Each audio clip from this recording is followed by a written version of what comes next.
ఓం గురు జయ గురు జయ జయ గురు.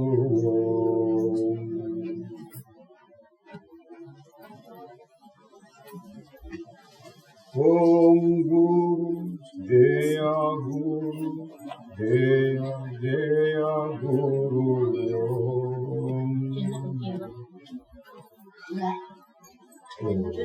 గురు జయ గురు జయ జయ గురు.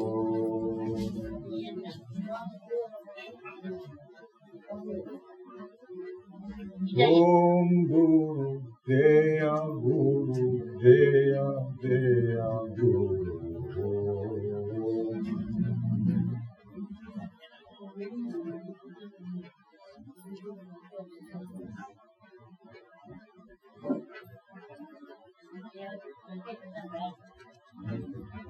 శ్రీ గురు ప్రభో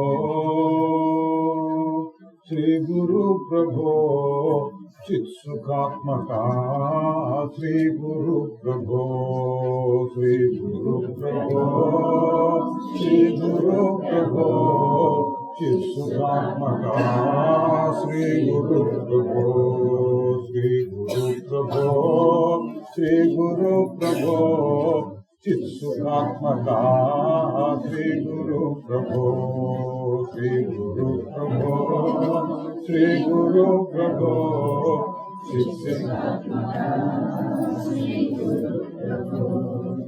ఎంతు వేడగా చింత తీర్చవా చెంత చేర్చవా శ్రీ గురు ప్రభో.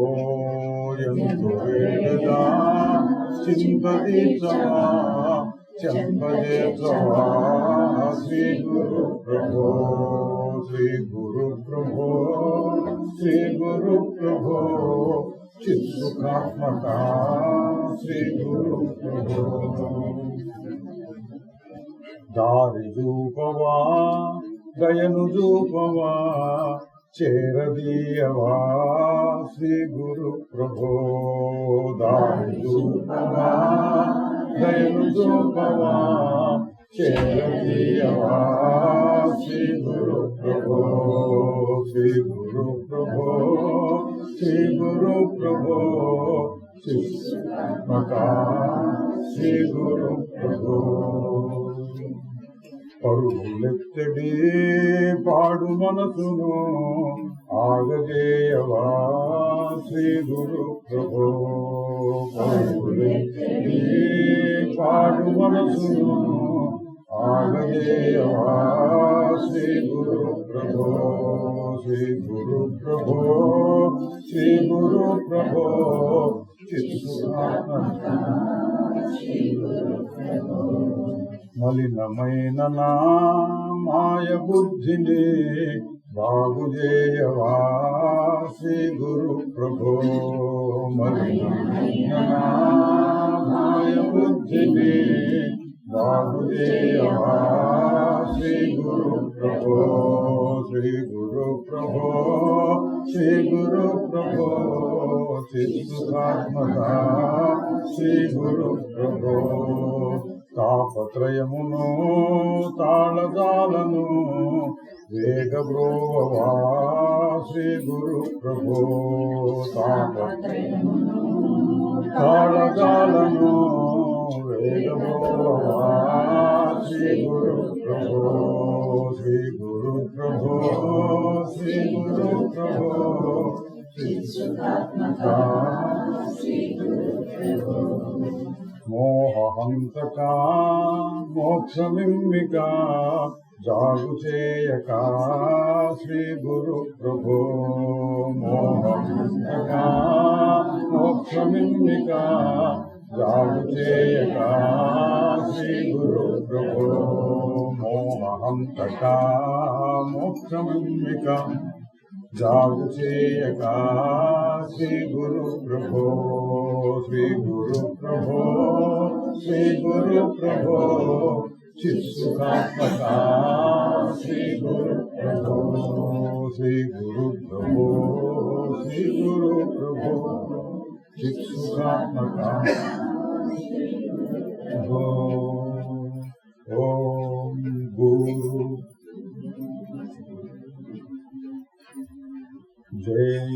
గురు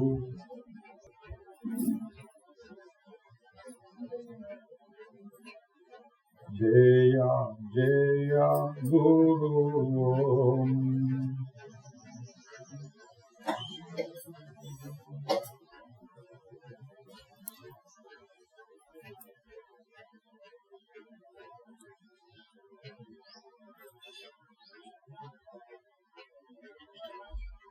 కృతాకృతే ద్వంద్వాని కదా శాంతాని కస్య వా ఏవం జ్ఞాత్వేహ నిర్వేదా భవాత్యాగపరో అవ్రతి.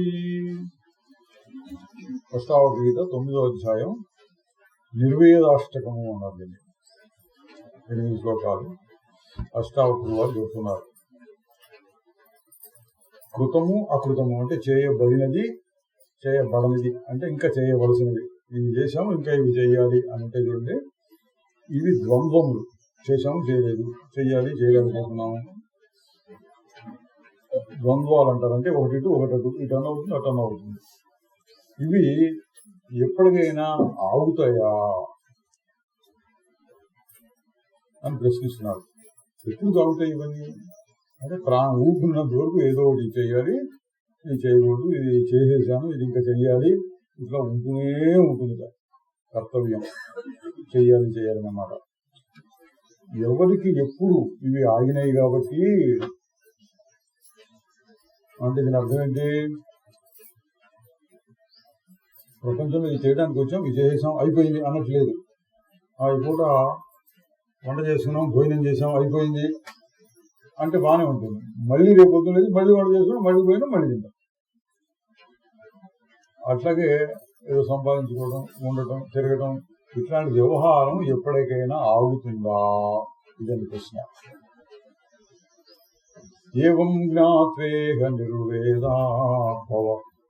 ఈ విధంగా తెలుసుకొని నిర్వేదము అంటే విసుగు వైరాగ్యము పొందిన వాడవై అన్నిటినీ వదిలేసుకో, అన్నిటినీ వదిలినట్లుగా ఉండు అంటున్నారు. ఇది ఈ అధ్యాయం జ్ఞానాన్ని అంటే మన జ్ఞానం అంటే పొద్దున్న చెప్తున్నాం చూడండి, ఆత్మజ్ఞానం. క్లుప్తంగా చెబితే మారని స్వరూపం, మారిపోయేటటువంటి ప్రకృతి. మారనిది అది నేను. అది ఎట్లా ఉంటుంది? సాక్షి చైతన్యము. దాని యొక్క ఉపయోగం ఏమిటి అంటే అదే అసలైన సుఖం. ప్రపంచంలో వచ్చే సుఖాలన్నీ దుఃఖంతో కలిసి ఉంటాయి, దుఃఖం మిశ్రితంలో ఉంటాయి. ప్రపంచంలో ఏదైనా సరే సుఖం వచ్చింది అంటే కాస్త వస్తూ అందులో దుఃఖం ఉంటుంది. అంటే ముందు కష్టపడి సంపాదించుకుని అనుభవించాలి. పోయి అనుభవించాము బాగుంది కదా, ఎవరో తెచ్చిపెట్టారు, మనమేం కష్టపడకుండా అనుభవించాం కదా అంటే కాసేపు మళ్ళీ అనుభవించాలని వస్తుంది. సరే మళ్ళీ అనుభవించామన్నా ఇది బాగా ఎంతకంటే బాగున్నది కావాలి అనిపిస్తుంది. ఇట్లా తెంపు లేకుండా ఏదో ఒకటి వస్తూనే ఉంటుంది. ఈ విషయాన్ని అర్థం చేసుకున్నారు. జ్ఞానాన్ని వ్యవహారానికి ఉపయోగించుకోవడం, అన్వయించుకోవడం. నేను ఆ స్వరూపం అంటే మారని స్వరూపం, శుద్ధ చైతన్యం, సాక్షి, నాకు ఏది అంటదు. ఇటువంటి మాటలు గట్టిగా నిలబడితే ఇంక చెప్పక్కర్లా. ఆ మాటలు గట్టిపడటం కోసం వ్యవహార సంబంధం చాలా మంది అడిగే ప్రశ్న, అంత బాగానే ఉంది కానీ వ్యవహారం చేసేటప్పుడు కష్టం వస్తుంది కదా, మరి వ్యవహారం ఎట్లా చేయాలి, అది ఇబ్బంది వస్తుంది, ఆ ఇబ్బంది వస్తుంది, చాలా మంది అడుగుతుంటారు. అడగ తగిన ప్రశ్నేనండి. జ్ఞానాన్ని వ్యవహారానికి ఎట్లా ఉపయోగించుకోవాలి, సమన్వయం, అప్లికేషన్ అంటారు. అంటే మనం తెలుసుకున్నటువంటి విషయాన్ని తెలుసుకున్నట్టు వదిలేస్తే కాదు, తెలుసుకున్న దాన్ని గట్టి చేసుకోవాలి, గట్టి చేసుకున్న దాన్ని ఉపయోగించుకోవాలి. ఉపయోగించుకోవడం అంటే ఎట్లా ఉపయోగించుకోవాలి?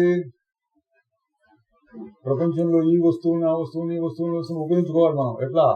మన సుఖం కోసం ఉపయోగించుకోవాలి. ఈ జ్ఞానాన్ని కూడా సుఖం కోసం ఉపయోగించుకోవాలి. అయితే పద్ధతి తేడా ఉంటుంది. వాటిని ఉపయోగించే పద్ధతి, వీటిని ఉపయోగించే పద్ధతి. వాటిని ఎట్లా సమకూర్చుకోవాలి, ఎట్లా అనుభవించాలి, అందులో వచ్చేటువంటి కష్టం ఏమైనా ఉంటుందని ఎట్లా నివారించుకోవాలి, అదొక పద్ధతి అనుకోండి, అదొక శాస్త్రం. జ్ఞానశాస్త్రం ఎట్లా ఉంటుంది, జ్ఞానాన్ని ఎట్లా ఉపయోగించుకోవాలి, ప్రపంచ వ్యవహారాలని పదార్థాలని ఎట్లా ఉపయోగించుకోవాలని కాదు, జ్ఞానాన్ని ఎట్లా ఉపయోగించుకోవాలి. ఇది ఇంకొక రకంగా ఉంటుంది. రెండిటికి లక్ష్యం ఒకటే, ఏంటి, హాయిగా ఉండాలి, ఇదే లక్ష్యం.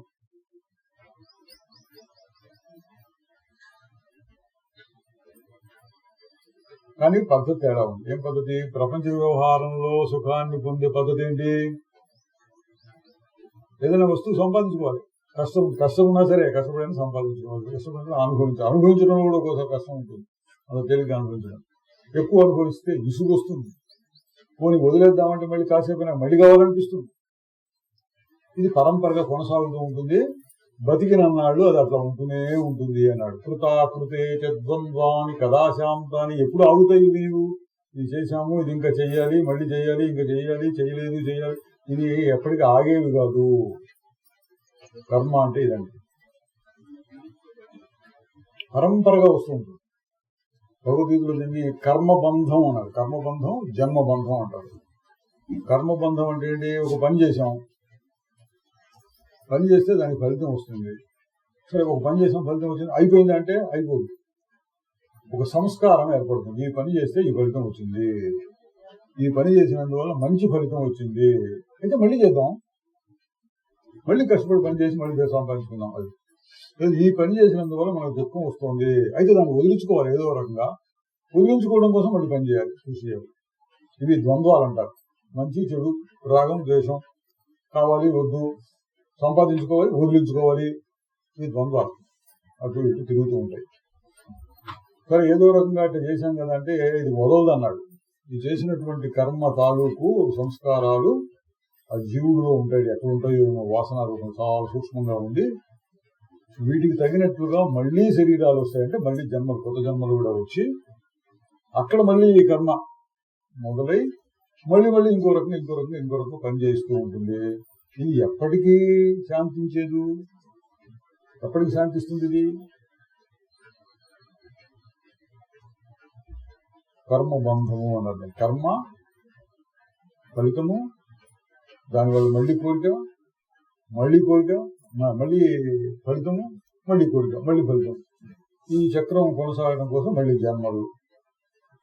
జన్మబంధం అన్నారు, కర్మబంధం అంటారు, భగవద్గీతలో వస్తుంది. అటువంటి బంధం ఎప్పటికీ ఆగేను నీకు?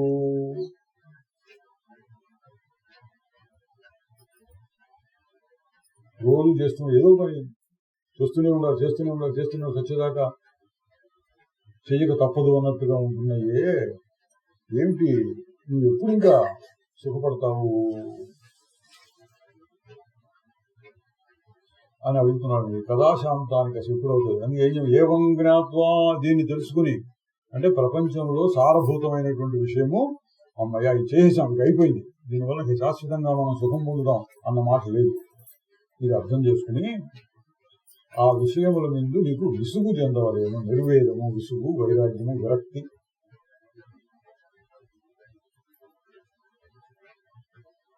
ఒక ఉపనిషత్తులో వస్తున్నాను, ఇవన్నీ చేసి బ్రాహ్మణం నిర్వేదం నిర్వేదం వచ్చిందని, విసుగు వచ్చిందన్న.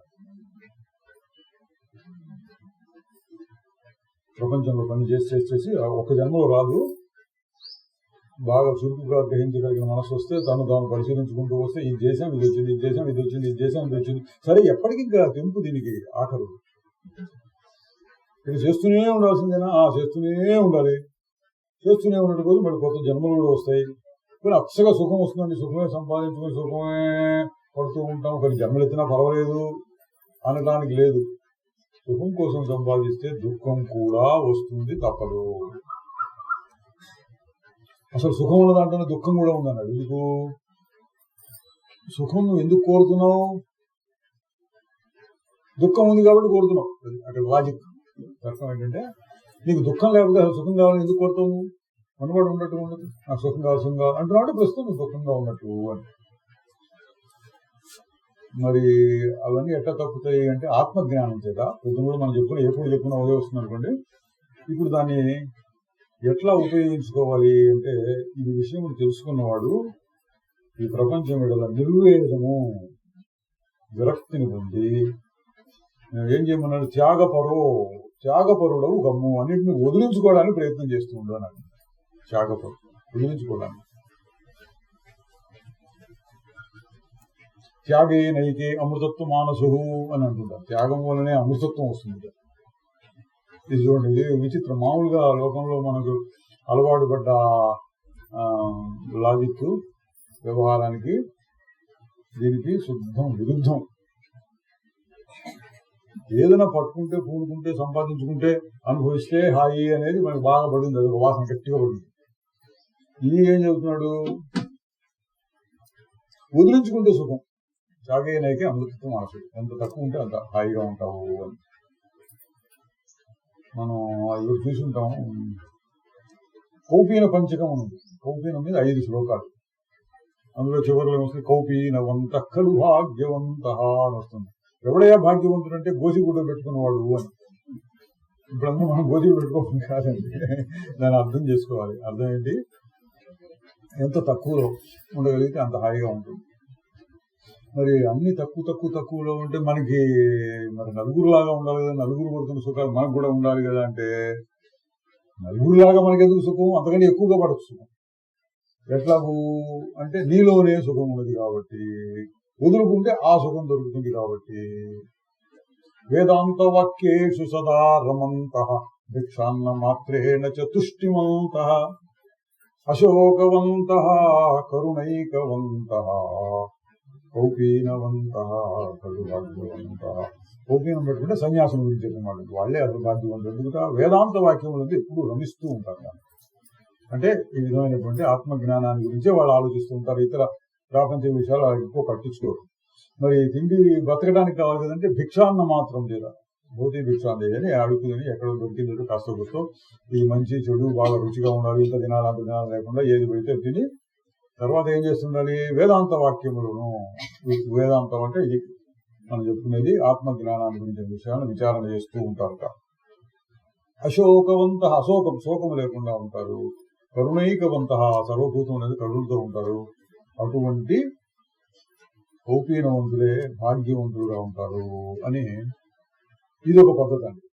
ఎంతంత ఎక్కువగా ఉంటే అంతంత ఎక్కువగా సుఖపడతావు, అదొక పద్ధతి. అయితే ఎంత తక్కువగా ఉంటే అంత సుఖపడతావు, ఇదొక పద్ధతి. ప్రవృత్తి మార్గం, నివృత్తి మార్గం అని పేరు పెట్టారు. నివృత్తి మార్గం అంటే ఎంత తక్కువగా ఉంటే అది సుఖపడతావు. ఈయన కూడా అదే చెబుతున్నారు. వేదాంతం ఉన్నందుకు గుర్తేంటి, త్యాగం. అయితే మరి నిన్న అక్కడ చదివి అనుకోండి, చదివినాక వచ్చింది. దేన్ని వదలాలి అంటే దేన్ని వదలవద్దు, పట్టుకోవద్దు అన్న. వదలాలి అన్న భావము తప్పే, పట్టుకోవాలన్న భావం తప్పే. ఎట్లా ఉండాలి రెండు లేకపోతే ఊరకుండాలి అంతే. ఊరకుంటే ఎట్ట జరుగుతుంది, ఏమో ఎటగా జరుగుతుంది, దానంతలో జరుగుతుంది. అంటే తెగిన గాలిపటం వలె ఎండుటాకు చెట్టు నుంచి రాలేదు, ఎండిపోతుందో పోతుంది, అట్లా శుష్క పర్ణవతు అన్నారు. దాని ఇష్టం వచ్చినట్టు పోతుంది. ఏమో రేపు పొద్దున ఏం జరుగుతుందో, ఏ క్షణానికి ఆ క్షణం ఏం జరుగుతుందో అన్నట్లుగా ఉంటారు. త్యాగాదానే విహాయ అస్మాత్ అని వచ్చింది నిన్న చదివినట్టు. ఇందులోదే త్యాగము ఆదానము, త్యాగం చేయడము గ్రహించడం రెండూ లేకుండా నేను ఉంటాను అన్నారు. ఇక్కడ కూడా దాదాపు అదే అర్థం. త్యాగపరో ఔవ్రతి, వ్రతము అంటే ఇక్కడ పట్టుదల ఏ పని అయినా కూడా. ఔవ్రతి అంటే పట్టుదల లేకుండా ఉండు. అంటే మనం కూడా చేస్తుంటానికి కావాలని చేయొచ్చు, కానీ పట్టుదల ఉండకూడదు. కావాలని చేయడానికి పట్టుదల తేడా ఏంటి, పట్టుదల ఉంటే బాధపడతారు, ఆందోళన ఆల్రెడీ ఎప్పుడు ఎట్లా ఇంకా రాలేదు. అది దీన్ని భగవద్గీతలో ఎక్కువగా చెప్పారు. నీ కర్మను నువ్వు చెయ్యి, కానీ ఫలితాన్ని కోరకు. అంటే ఏంటి, పట్టుదల లేకుండా పనిచేయాలి. అంటే కోరిక లేకుండా ఎందుకు పనిచేస్తారంటే ఏదో చేస్తాడు, ఏదో చేయాలని అనిపిస్తుంది చేస్తూ ఉంటాడు. అంతవరకు కోరిక ఉంది. అది ఎటువంటి కోరిక, పలచటి కోరిక, అంత గట్టిది బలమైన కోరిక కాదు. బలమైన కోరిక ఉంటే నీకు ఆందోళన అది కలుగుతుంది. ఈ పలచటి కోరిక భగవద్గీత చేస్తే అది అవుతుంది, అది లేదు. ఫలితాన్ని ఆశించు. చేసేటప్పుడు మనకి ఏదో కావాలన్నట్టుగా చేస్తాం, తర్వాత ఫలితం వస్తుందా రాదా అనే గురించి ఆలోచించకూడదు అన్నాడు. కర్మణ్యేవాధికారతే వాళ్ళందరూ చెప్తుంటారు కదా, మా ఫలేషు కదాచ. అట్లా ఉంటే ఏం జరుగుతుంది? నువ్వు హాయిగా ఉంటావు అంతే. దీనికోసమే సుఖీ భవ, సుఖం జరా అని వస్తుంది చాలా చోట్ల. సుఖంగా ఉండటం కోసమే, కష్టపెట్టడం కోసం ఇతరులని ఈ చదివిన వాళ్ళందరూ కష్టపడాలనే ఉద్దేశంతో రాసింది కాదు. సుఖీ భవ, సుఖంగా ఉండటం కోసం చెప్పింది. ఏవం జ్ఞాత్వేహ నిర్వేదాత్ భవ త్యాగపరో ఔవ్రతి. త్యాగము అనేదాన్ని గట్టిగా మనసులో పెట్టుకుని ఔవ్రతి, దేని యందు పట్టుదల లేని వాడవై ఉండుము. ఈ పని చేస్తున్నాం దేనికోసం? ఫలానా దానికోసం. అది రాకపోతే పోనీ అన్నారు. అట్లా ఉండాలి. ఔవ్రతి అంటే వ్రతం అంటే పట్టుదల లేకుండా ఉంటే ఏమవుతుంది? నువ్వు హాయిగా ఉండగలుగుతావు. కస్యాపి తాత ధన్యస్య లోకచేష్ట అవలోకన జీవితేచ్ఛ భుభుక్షా చ భుభుత్సోపశమంగత. ఇది కూడా అంటే జ్ఞానం కలిగిన తర్వాత వ్యవహారం ఎట్లా ఉండాలి అంటే అన్ని వదులుకోన్నట్టు చెప్తున్నాడు. ఎవడో ఒక ధన్యుడు ఏం చేస్తాడట? లోకచేష్ట అవలోకనం, లోకమును అవలోకించి, అంటే లోకంలో పద్ధతులు వీటన్నింటిని చూసి చీ అన్నట్టు, చీ అన్నట్టు. బుద్ధ భగవానుడు అనుకోండి ఏం చేశాడు? ఆయనకు సొంతంగా ఏమీ లేదు, కష్టం. ఒక చనిపోయిన వాడిని చూశాడు, ఒక రోగిని చూశాడు, ఒక ముసలివాడిని చూశాడు. ఏంటిరా చీచి, ఏంటి ఇంత బాధపడుతుంది, ప్రపంచంలో ఎంత బాధ ఉందా అని ఆయనకు అప్పుడు తెలిసింది. తెలిసి ప్రపంచం మీద విరక్తి కలిగింది అన్నది. ఆలోచిస్తే అట్లా ఉంటుంది. తర్వాత ఏం తెలుసుకున్నాడు? ఏ విధంగా మనం హాయిగా ఉండొచ్చు ఈ ప్రపంచంలో కూడా అని దాని గురించి ఆయన బోధించడం మొదలుపెట్టారు. యోగ వాసిష్టంలో వైరాగ్య ప్రకరణం వస్తుంది. అందులో కూడా అంతే. శ్రీరామచంద్రుడు వీటిని చూసి విరక్తి చెందాడన్నారు. అది చెప్తున్నాను. లోకచేష్టం, లోకం యొక్క నడవడిని, ప్రవర్తన, లోకం తీరు అంటాం కదా, లోకం తీరు చూసి దాని ఎందు నీకు విసుగు రావాలి. ఇది ఏంట్రబ్బా, ఏంటి, ఎందుకు ఇవ్వాలి లోకం, ఎందుకు దీనికోసం మనం బతికేది ఏంటిది అంటే, ఒక మాటలో చెప్తే ఏంటంటే నీకు కావాల్సింది సరిగ్గా దొరకట్లా. అక్కడ ఏంటి కావాలి, ఏం కావాలంటే ఎప్పుడు కావాలి, ఎవరు చెప్పినా ఒకటి సుఖం కావాలి. దొరుకుతోందా అన్నాం అనుకోండి, దానికి ఒకటే గుర్తు. దొరికితే నువ్వు మళ్ళీ ప్రయత్నం చేయకూడదు. నువ్వు జనక దొరికావు అనుకోండి, దొరికితే ఇంకా సీత కొరకు వెతికాడు అన్నారు అనుకోండి ఆంజనేయ స్వామి. కనపడదు రాదు అయిపోయింది, పలానా చోటు కనపడింది. అట్లా సుఖం కోసం వెతుకుతున్నావు, సుఖం దొరికితే ఇక ప్రయత్నం ఆగిపోవాలి. అట్లా ఆగటం లేదు అని చెప్తున్నాడు. ఎప్పుడు ఎవరికి ఎప్పుడు శాంతించింది ప్రపంచంలో? ఆటుపోట్లుగా ఏదో వస్తుంది, ఎప్పుడు చూసినా ఏదో ఇది చేయాలని ఓ బాధ్యతలు, కర్తవ్యాలు నెత్తినొచ్చిపడి ఎవరో మనం తోస్తున్నట్టు. మనకి యోగ వాసుల్లో కథ మీకు గుర్తుంటుంది. తనను తాను మోదుకొనుచు పరిగెత్తుతున్నాడు అని ఒక కథ వస్తుంది. తనను తానే కొట్టుకుంటున్నాడు, పరిగెత్తున్నాడు. పెద్ద దెబ్బలు కొట్టుకుంటున్నాడు, వీటి మీద పరిగెత్తున్నాడు. 1000 చేతులతో ఇనప గదాలు, ఒక్కొక్క చేతిలో ఇనప గద ఆయుధములను ధరించి తనను తాను మోదుకొనుచు పరిగెత్తుతున్నాడు. ఎందుకు కొట్టుకుంటున్నాడు? అబ్బో అంటాడు, పరిగెత్తున్నాడు, తనను తానే కొట్టుకుంటున్నాడు. మనుషుల జీవితం అట్లా ఉంది అంటాడు వశిష్ఠ మహర్షి యోగ వాసిష్టంలో వస్తుంది కదా. మనకు కావాల్సింది వస్తుందా రావట్లేదా అంటానికి గుర్తు ఏంటంటే, నువ్వు కనుక నిజంగా పొందితే ఇక అయిపోవాలి, తర్వాత ప్రయత్నం ఆగిపోవాలి. దానికి మనకి ఒక మాట ఉంది, కృతకృత్యత అంటాం, తెలుగులో వాడుకుంటాం, ఈ సంస్కృతం మాట. కృతకృత్యత అంటే చేయవలసిన పని చేసిన భావం. కృత్యత అంటే చేసినట్టు, చేయవలసిందని చేసేసాను, అయిపోయిందండి. ఏంటంటే ఊరికి తిరుగుతున్నారు అంటే అనుకోండి, మా అమ్మాయి పెళ్లి విషయంలో తిరుగుతున్నానండి, పెళ్లి కుదిరిందండి, పెళ్లి అయిందండి, కృతకృత్యత కలిగింది, నాకు చాలు, ఇది చేయగల అన్నట్టుగా ఉందనుకోండి. అట్లా ఇల్లు కట్టుకోవాలనుకున్నా, ఇల్లు కట్టేస్తున్నాడు, కృతకృత్యత, చేయవలసిందని చేశాను అన్నాడు. అట్లా చిన్న పనుల్లో కృతకృత్యత అని చెప్పుకుంటుంటాం. జీవితం మొత్తం కలిపి చూసుకుని కృతకృత్యత మీకు దొరికిందా అని అనుకోండి, చేసిన పని చేసింది. కృతకృత్యతగా భావం కనుక వస్తే ఇంకేం చేయకూడదు. ఇంకొక ఆశ కానీ ఇట్లా ఉంటే బాగుంటుంది, అట్లా ఉంటే బాగుంటుంది, ఇది కూడా వస్తే బాగుంటుంది, దీని తర్వాత అదే బాగుంటుంది, దాని తర్వాత అదే బాగుంటుంది అని ఉండకూడదు. ఎట్లా ఉండాలి?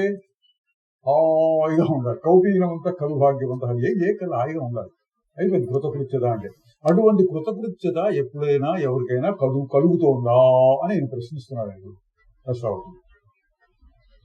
కలగటం లేదు, ఇంకా ఏదో చేయాలనిపిస్తోంది అంటే నువ్వు ఇంకా ఆ వలయంలోనే చిక్కుకొని ఉన్నావు. ఇది కర్మ జన్మ కర్మ కోరిక జన్మ, ఈ వలయంలో చిక్కుకొని ఉన్నవాడు ఇంకేదో చేయాలి.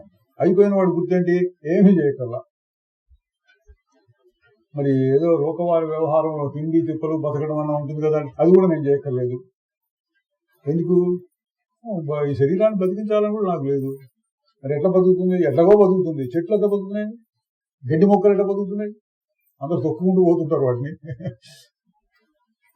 పక్షులు జంతువులు ఎట్లా బతుకుతున్నాయి? పెద్ద ఏదో రైలు ప్రమాదం, విమాన ప్రమాదం జరిగిందంటారు. 300 మంది ప్యాసింజర్లు 4 బతికారు అంటారు అనుకోండి.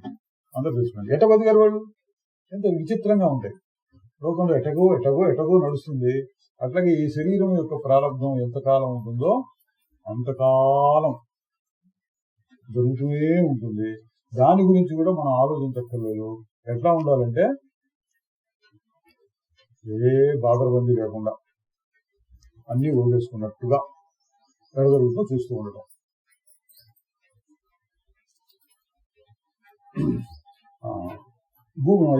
లోక చేష్టావలోకనాథ్, లోక చేష్టను చూసినందువలన విరక్తి కలిగి ఏం చేయమంటున్నాడంటే జీవితేచ్ఛ, జీవితం అనేది ఇచ్చపోతుంది. బతకాలి, ఇంకా 4 రోజులు బతక అనేటువంటి కోరిక లేకుండా పోతుంది, సహజంగా వస్తుంది. తర్వాత బుభుక్షాచ, ఏదో అనుభవించాలి అనే కోరిక, అది కూడా పోతుంది. బుభుత్సాచ, ఇది కూడా ఉందండి. తెలుసుకోవాలి అనే కోరిక కూడా పోతుంది. అన్ని వదిలేసుకున్నాం మనం. అష్టావక్రకన్నా చదువుకోవాలి కదండి అంటారు అనుకోండి, అది కూడా పోతుంది. ఫలాన్ని ఇంకా చదువుకోవాలి, ఇంకా నేర్చుకోవాలి, ఇంకా ఏదో తెలుసుకోవాలి, ఇది కూడా పోతుంది. ఏం చేయాలని ఏం చేయక్కర్లా.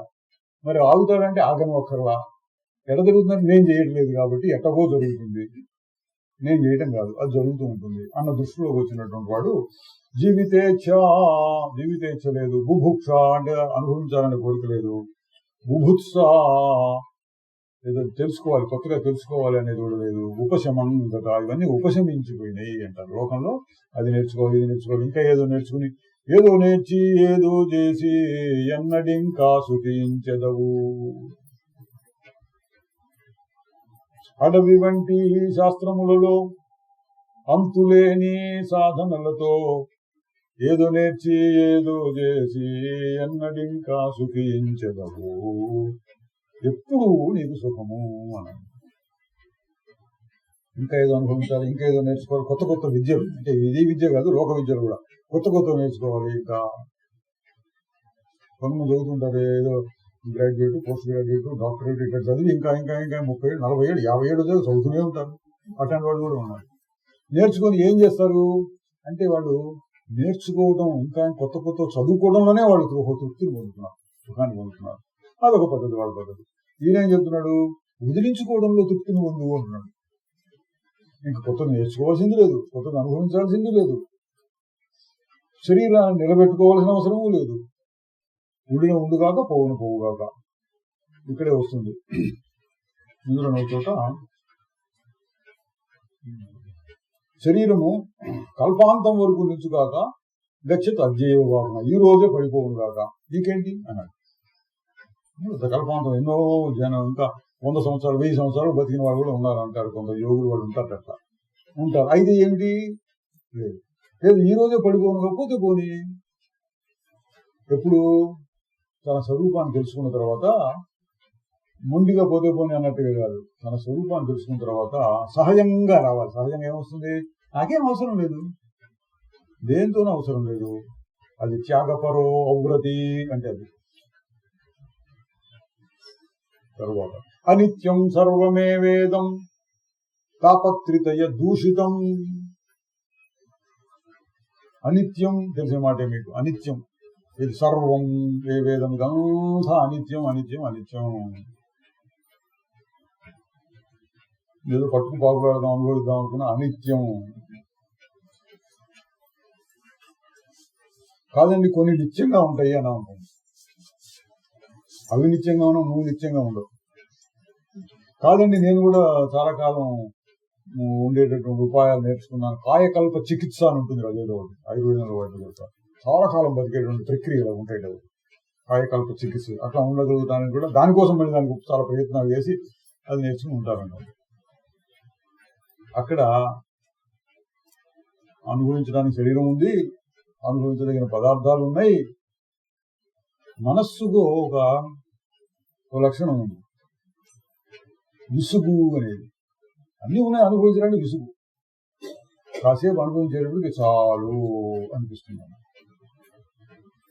కొన్ని చాలు అన్నావు కదా, ఇక కాస్త మూల ముసుగేసుకొని పడుకుంటే కాదు, కాసేపు కానీ మళ్ళీ ఇంకోటి ఏదో కావాలనిపిస్తుంది.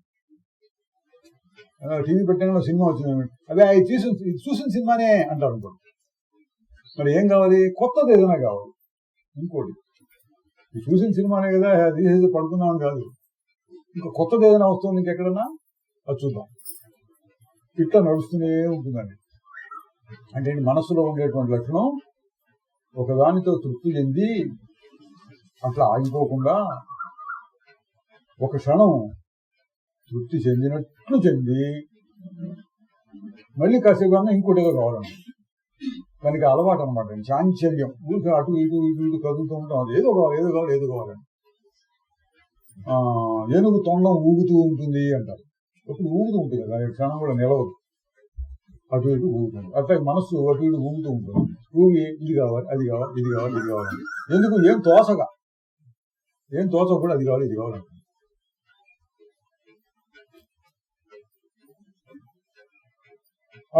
అనిత్యం సర్వమే వేదం. ఈ సర్వము అనిత్యమే. పదార్థాలు అనిత్యం, అనుభవించడం కావాల్సిన దేహం అనిత్యం, వాటితో పాటు అనుభవించడానికి ఉపయోగించేటటువంటి మనస్సు కూడా చాంచల్యం. దీనివల్ల నువ్వు ఏది అనుభవించినా సరే అనిత్యం. కాసేపు ఉంటుంది పోతుంది, కాసేపు ఉంటుంది పోతుంది కదా, అయిపోయింది కదా అంతం లేకుండా మళ్ళీ వస్తుంది. ఇది చక్రం తిరిగినట్టుగా తిరుగుతూ ఉంటుంది. తాపత్రితయ దూషితం. తాపత్రయములు అంటుంటారు, మనం తెలుగులో వాడుతుంటాం తాపత్రయపడుతున్నాడని. ఈ సంసారంలో తాపత్రయాలు ఉన్నాయంటారు. మూడు రకాలు ఉన్నాయి బాధల్ని. మనుషులు సాధారణంగా పడే బాధలు 3 రకాలుగా చెబుతారు. తెలుసుకుందామా? మనం ఏం బాధపడుతుంటామో తెలుసుకోవడం మీకు కాసేపు సరదాగా తెలుసుకోవాల్సిన పని లేదు. ఆధ్యాత్మిక తాపము, ఆది భౌతిక తాపము, ఆది దైవిక తాపము అని చెప్తుంటారు. ఆధ్యాత్మిక అంటే తనలో నుంచే తనకి బాధలు కలుగుతుంటాయి. ఇది కోరిక అంటారు. ముఖ్యంగా కోరిక, శరీరంలో ఉండే దుఃఖాలు, ఇది కావాలి అది కావాలంటూ ఉంటుంది. దీనికి ఎక్కడ కుదురు లేదు. ఉండాలి అనుకున్న విధంగా ప్రపంచం కానీ లేకపోతే వాతావరణం కానీ ఇవన్నీ ఉండవు. ఇటువంటి కష్టాలన్నీ తనలోనే వస్తుంటాయి. రెండోది ఆది భౌతికం అంటే ఇతర భూతం వాళ్ళు, ఇతర మనుషుల వల్ల కానీ, మన కుటుంబం వాళ్ళు, సంఘం వల్ల, లేక జంతువుల వల్ల, పక్షుల వల్ల, వాటన్నిటి వల్ల కూడా దుఃఖాలు కలుగుతూ ఉంటాయి. ఇప్పుడు ఆది దైవికము అన్నాడు. అంటే దైవికంగా అంటే దేవుడు వచ్చి చేస్తాడని కాదు. దైవం అంటే మనకు తెలియకుండా దానంతరం జరిగిపోయేది. ఆది దైవికము. ఇది తుఫాన్లు, ఏదో పిడుగులు పట్టడం, వడగళ్ళు పట్టడం, వరదల ఉప్పెన, సునామీలు రావడం, ఇటువంటివన్నీ బాధలు ఉంటాయి. ఇవన్నీ కూడా దైవికంగా ఎవరేం చేయలేదన్నా వస్తుంటాయి. ఇటువంటి కష్టాలు ప్రపంచంలో అందరికీ ఉంటాయి. వీటిని తాపత్రయము అంటారు. ఇటువంటి తాపత్రయములతో ఈ ప్రపంచం నిండింది. నా ఒక్కడికి ఏ తాపత్రయం లేకుండా అన్ని అనుకున్నట్టు జరగాలి అనుకున్నాను. నిలుస్తుందా? అట్లా ప్రయత్న కథలు ఉన్నాయండి. ఆయన ఎవరు? హిరణ్యకశిపుడు ఉన్నాడు. హిరణ్యకశిపుడు చాలా వరాలు పొందారు. ఊరికే రాలేదండి, చాలా గొప్ప తపస్సు చేశాడు. చాలా గొప్ప తపస్సు చేసి ఇక వరం ఇవ్వక తప్పని పరిస్థితి వచ్చి బ్రహ్మదేవుడు వాళ్ళు వచ్చారు, వరాలు ఇచ్చారు. తర్వాత ఇష్టం వచ్చినట్టు చెలరేగిపోయినాడు, ఎదురు లేదు దానికి. అయినా కష్టపడ్డాడు. దేనివల్ల? కొడుకు వల్ల అన్నాడు. చెప్పినట్టు వింటువాడు. అది తక్కిన అందరూ ఉంటున్నారు, ప్రపంచంలో అందరూ ఆయన చెప్పినట్టు ఉంటాడు. అంటే అందరూ హడిలిపోతారు. అట్లా ఉంది. ఆ ఋషులు, మానవులు, దేవతలు అందరూ గడగడలాగిపోయి ఎట్లా చెప్తే అట్లా వినేవాళ్ళు. తన కొడుకు తను చెప్పినట్టు వింటాడు. వాడు ఏం చెప్తాడు? వాడు పాపము మరీ పెద్ద అలరేం చేయడు కానీ ఇంకా నారాయణ నారాయణ అంటుంటాడు. వీరికేమో ఇష్టం లేదు. ఎంత బాధపడ్డాడు? చాలా బాధపడి ఉంటాడు. పాపం ఎంత ఊరికి వచ్చింది, కొడుకుని చంపేయండి రా అన్నారు. అంత బాధపడ్డాడు. అంటే ఏంటి? ఎన్నో వరాలు పొందాడు, ఎంతో సుఖాలు పొందాం అనుకున్నాడు. దుఃఖం ఈ రూపంలో వచ్చింది. దశరథ మహారాజు చాలా గొప్పవాడు ఉంటాడు, యజ్ఞం చేశాడు, పిల్లలు పుట్టాడు, మంచి పిల్లలు పుట్టాడు, చాలా గొప్ప లక్షణాలు కలిగినటువంటి 4 కుమారులు ఉంటాడు. చాలా ఆనందిస్తున్నాడు. అందులో కుమారుడు వియోగం కలిగింది. హా కొడుకులారు రామ రామ రామ రామ అంటూ చచ్చిపోయాడు. ఎంత వాళ్ళతో ఎంత సంతోషించాడో చివరికి అంత బాధపడుతూ చచ్చిపోయినాడు అన్నమాట. అంటే ఏంటి, సుఖం సుఖం అని ప్రపంచంలో అనుకుంటుంటే ఇట్లా ఉంటే సుఖం అనుకుని సంపాదించినటువంటి కథలు ఉన్నాయి. యయాతి మహారాజు కథ వస్తుంది భాగవతం. ఆయనకేదో శాపం తగిలింది, ఏదో ముసలాడైపోవుగాక. ముసలాడైపోయినాడు కానీ ఆ కోరికలు తీరలేదు. అప్పుడు 4 కొడుకులు పిలిచారే, నీ ఎవరో నాకు ఇస్తావా, ఎక్స్చేంజ్ చేసుకుందాం అన్నట్టు. ఏంటో ఎట్లా ఎక్స్చేంజ్ చేసుకుంటారు కథలు కదా అవి. ఎక్స్చేంజ్ చేసుకున్నాను. 3 కొడుకులు వినలేదు. నేనెందుకు ఇస్తాను. ఒకడు పాపం పితృభక్తి చేత సరే అని ఒప్పుకున్నాడు. అప్పుడు మళ్ళీ యవ్వనంలోకి వచ్చి అనుభవించి బాగా చేసిన తర్వాత విసుగు వచ్చింది. విసుగొచ్చి ఆయన చెప్పిన మాట కొటేషన్గా చెప్తుంటారు, మంచి మాట. ఏంటంటే, విషయాలు ఎన్నటికీ అనుభవించినందువలన కోరికలు తీరవు. నజాతు కామానాం భోగేన ఉపశామ్యతి అని ఒక సూత్రాన్ని చెప్పాడు ఆయన. అనుభవించినందువల్ల కోరికలు తీరవు అని ఉదాహరణ ఇచ్చారు. హవిషా కృష్ణోద్వైవ, అగ్నిలో కనుక నిప్పులు పోసి వేలుస్తూ ఉంటే, అంటే హోమం చేస్తుంటారు, అగ్నిలో నెయ్యి పోసి హోమం చేస్తూ ఉంటే ఇంకా పెరుగుతుంది అది మంట. అట్లా పెరుగుతుంటే కోరిక అనుభవించకపోతే ఇంకా పెరుగుతుంది. అట్లా అయినా తన యవ్వనము, తన కొడుకు యొక్క యవ్వనాన్ని కూడా తీసుకుని అనుభవించి చివరికి ఈ మాట చెప్పాడు, అబ్బా ఇది అయ్యే పని కాదు, ఎంత చేసినా ఇంకా తనివి తీరటం లేదు అనుకుని ఆలోచించి అప్పుడు కొడుకు యవ్వనాన్ని మళ్ళీ వాడికి ఇచ్చేసాడు. దేవుని దాన్ని వాడికి ఇచ్చేసేసి సాధిపో అని ఆయన కృష్ణారామ అనుకొని తన మోక్షానికి దారి చూసుకున్నాడని కథ వస్తుంది. ఇది అయ్యే పని కాదనమాట. ప్రపంచంలో ఈ విధంగా మనం అన్ని పరిస్థితులను పెట్టుకుని హాయిగా ఉందాం అనుకోవడం అయ్యే పని కాదు. ఏదో ఒక కష్టం వస్తుంది, పెద్దవాడికైనా సరే. అనిత్యం సర్వమే వేదం తాపత్రితయ దూషితం అసత్యం నిందితం హేయం ఇది నిశ్చిత్య శామ్యతి. అసత్యం తెలుసు, కాసేపు ఉంటుంది కాసేపు ఉండదు. నిందితము, దీన్ని చిచి అనదగిందే కానీ ఆహాహా అని ముచ్చుకోగలిగిందేం కాదు. హేయము వదులుకోదగింది. ఇది నిశ్చిత్య, ఈ విధంగా నిశ్చయించుకుని వాటిని వదులుకొని శాంతిని పొందుతున్నాడు. ఏం చెప్పి ఇప్పుడు చెప్పిన ఈ అధ్యాయం చెప్పింది ఏంటంటే వైరాగ్యము అని ఒక మాట వస్తుంది. అంత ప్రపంచాన్ని వదులుకుని హాయిగా ఉండమని. పొద్దున చెప్పింది ఏంటి, ఆత్మజ్ఞానం, ఆత్మ యొక్క స్థితి అటువంటిదని. ఈ రెండింటికి ఏంటి సంబంధం ఏంటంటే, పక్షికి 2 రెక్కలు లాంటివి అన్నాడు వశిష్ఠుడు చెప్తారు. జ్ఞానము, వైరాగ్యం. జ్ఞానం వల్ల వైరాగ్యం పెరుగుతుంది, వైరాగ్యం వల్ల జ్ఞానం పెరుగుతుంది. రెండింటినీ కలిపి అభ్యాసం చెయ్యి అన్నాడు సామాన్యులుగా. జనక మహారాజు అంటారు, విన్నాను అయిపోయింది ఇంకేం లేదంటారు. అటువంటి కొద్దిగా ఉంటారు, ఎక్కడైనా ఉండొచ్చు. ఎక్కువ మంది విషయంలో ఏంటంటే రెండింటిని కలిపి చెప్తారు. యోగ వాసిష్టం అన్ని రకాల సాధకులకి తగినట్టుగా చెప్తారు. ఇక్కడ కూడా అదే చెప్తున్నారు. జ్ఞానం వల్ల వైరాగ్యం ఎట్లాగూ అంటే, నా స్వరూపం ఏంటి, మారణ స్వరూపం ఎట్లా ఉంటుంది, ఆగి చూడు, అందులో హాయి ఉందా లేదా, ఉన్నది. మరి బయట ప్రపంచంలో హాయి ఎందుకు ఇంకా నీకు? ఇది జ్ఞానం వల్ల వైరాగ్యం వస్తుంది. అయితే ఒకసారి అది చెప్పగానే అవుతుందా అంటే కాదు అని కూడా ఈ శాస్త్రకారులకు తెలుసు. ఎందుకని? దానికి వాసన అని పేరు పెట్టారు. వాసన అంటే లోపల దాక్కొని ఉంటాయి, తెలియకుండా ఉంటాయి, ఏదో క్షణంలో బయటపడుతుంటాయి. అది కోరికలు, కామ క్రోధములు అంటారు. కారణకేతం, ఈశ, దేశం, మలం, ఇది చిన్నవన్నీ ఎన్నెన్నో బయట సమయం వచ్చినప్పుడు అక్కడ బయటపడుతుంటాయి. అన్నిటికీ మూలం దేహవాసన అన్నాడు. దేహం నేను అనుకోవడం, దానివల్ల అన్ని బయటపడుతుంటాయి. అప్పుడప్పుడు వచ్చి బయటపడుతూ ఉంటాయి. ఏం చేయాలి వాటిని? ఏం చేయాలి అంటే తీసేయాలండి. వాసనాక్షయమే మోక్షము అని వశిష్ఠుడు చెప్పారు. ఇంకా అన్ని శాస్త్రాలు, శంకరాచార్య వాళ్ళు చెప్పారు, విద్యారణ్య వాళ్ళు చెప్పారు, అన్ని గ్రంథాలను వాసనాక్షయమే మోక్షము. కేవల జ్ఞానం ఒకటి విన్నాం, సిద్ధాంతం తెలుసుకున్నాం చాలు. మరి అయితే జ్ఞానం ఎందుకండి అంటే ఆత్మజ్ఞానం ఎందుకంటే ఆత్మజ్ఞానం కలిగితే గానీ నీకు సరి అయిన వాసనాక్షయం జరగదు. ఆత్మజ్ఞానం కలగకుండా వాటిని వదులుకోలేవు. అంటే ఏంటి, దానికి ఇంకొక రుచి చూపించాలి. అంతకంటే మెరుగైన చూపిస్తే గానీ దాన్ని వదులుకోవడానికి సిద్ధంగా. సరే, అంతకంటే మెరుగైనది మీరు చూసి ఒప్పుకుంటాం కూడా, అబ్బాయి అదేం లేదండి, నిందితం, హేయం, అనిత్యం, అసత్యం ఏమని చెప్పాడు కదా, అట్లాంటిదే. కానీ అంటుంది లోపల.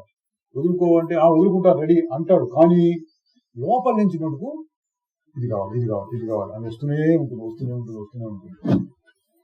తెలుసుకున్న దానిని తెలుసుకున్నట్లుగా నిలబడదీయదు. అటువంటి వాటిని వాసనలు అంటాం. తెలియకుండా లోపల నుంచి వస్తుంది. ఏం చేయాలి వాటిని? వాటితో పోరాడి జయించటమా? పోరాడి జయించడం కాదు. ఏ విధంగా జయించాలి? వాటి సంగతి విచారణ చేస్తూ ఉండు. ఈ ఆత్మ సంగతి విచారణ చేస్తూ ఉండు. ఆత్మ సంగతి విచారణ చేస్తే అది మారని వస్తువు, హాయిగా ఉంటుంది, ఊరక ఉంటుంది, ఉత్త చైతన్యం, సాక్షి, ఇటువంటి మాటలు. దీన్ని గురించి విచారణ చేస్తే ఇట్లా నిందితం, హేయం, అసత్యం, అనిత్యం, ఇది పనికిరాదు. రెండింటినీ పట్టుకోమన్నాడు. ఇదేమో పనికిరాదు, చిచి చిచి ఇందులో దోషాలు చూడు అని ఒకవైపు నుంచి చెప్తున్నాడు. అచ్చుడు అందులో ఎంత హాయిగా ఉంటుందో, ఊరకుండు, హాయిగా ఉండు, అదే చెప్తున్నాడు. రెండు చెప్తుంటారు. ఇది శాస్త్రం. పచ్చగా ఆత్మజ్ఞానం చెప్పి వదిలేసే శాస్త్రాలు ఉంటాయి కొన్ని గ్రంథాలు. ఇక్కడ రెండింటినీ కలిగి చెప్తారు. ఇదే యుక్తి యోగ వాసిష్టంలో వస్తుంది. ఒక పేజీలో ఇది వస్తుంది, ఒక పేజీలో ఇది వస్తుంది. ఈ జ్ఞానం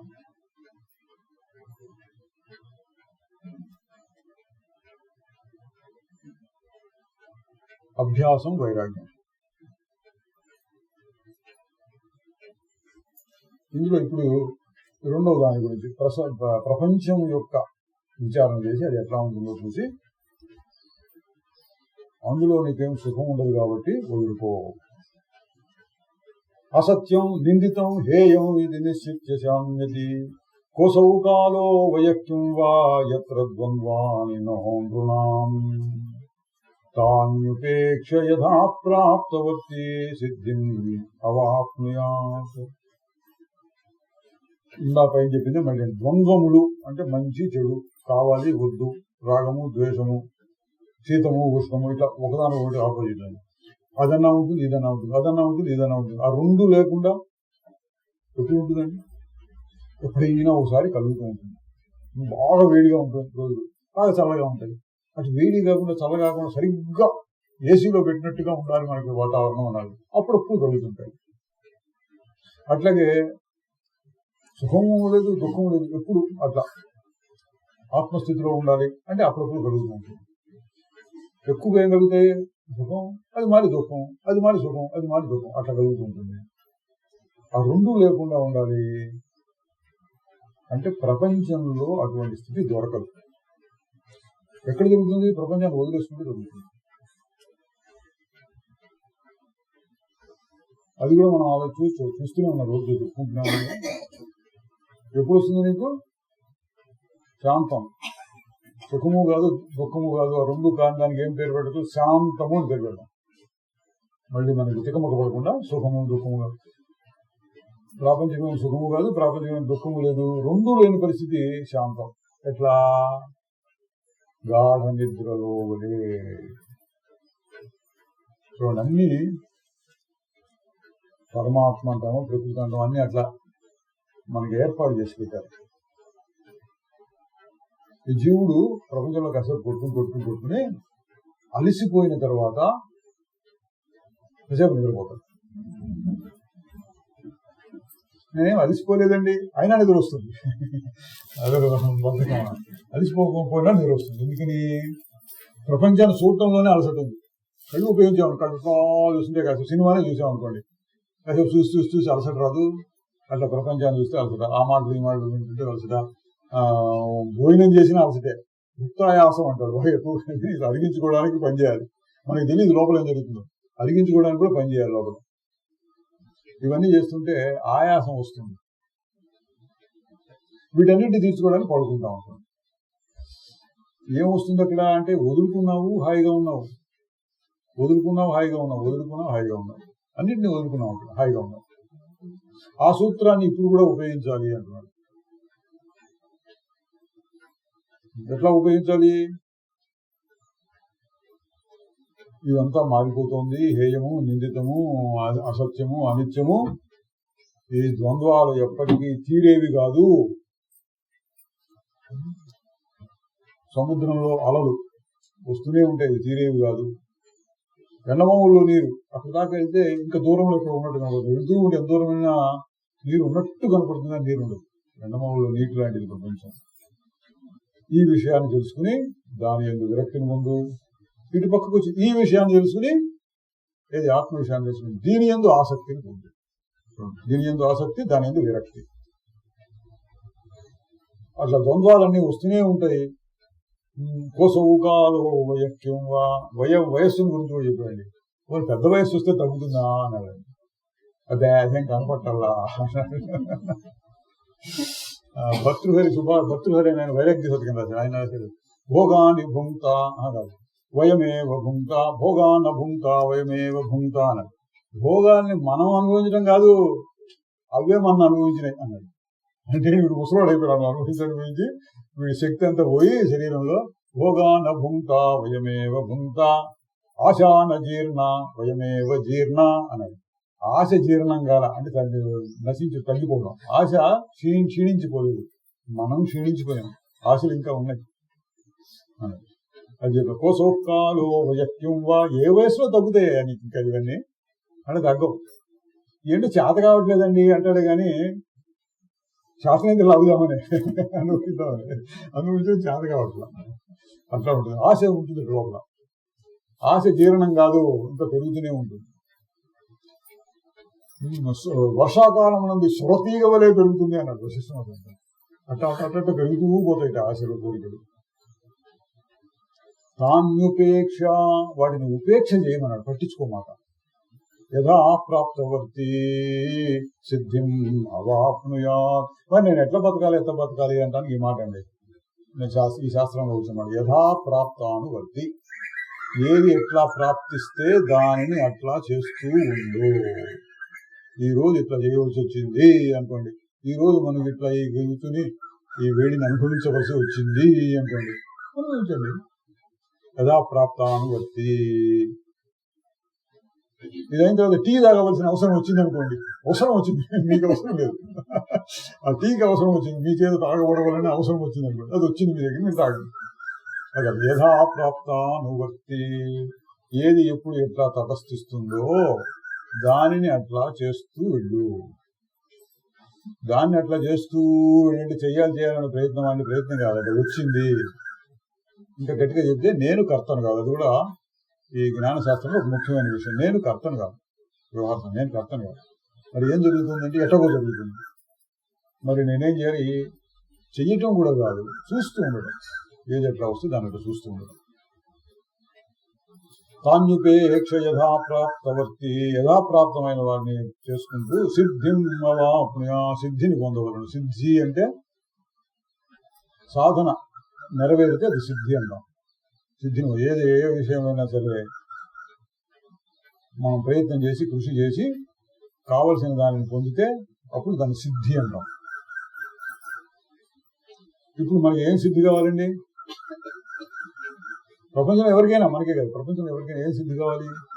ఏం సాధన చేస్తున్నారు అంటే సుఖం కోసం సాధన చేస్తున్నారు అంతే. ఒక మాటలో చెప్తే ఎవడైనా సరే పైపైన చూడటానికి ఇది చేస్తున్నా అంటాము.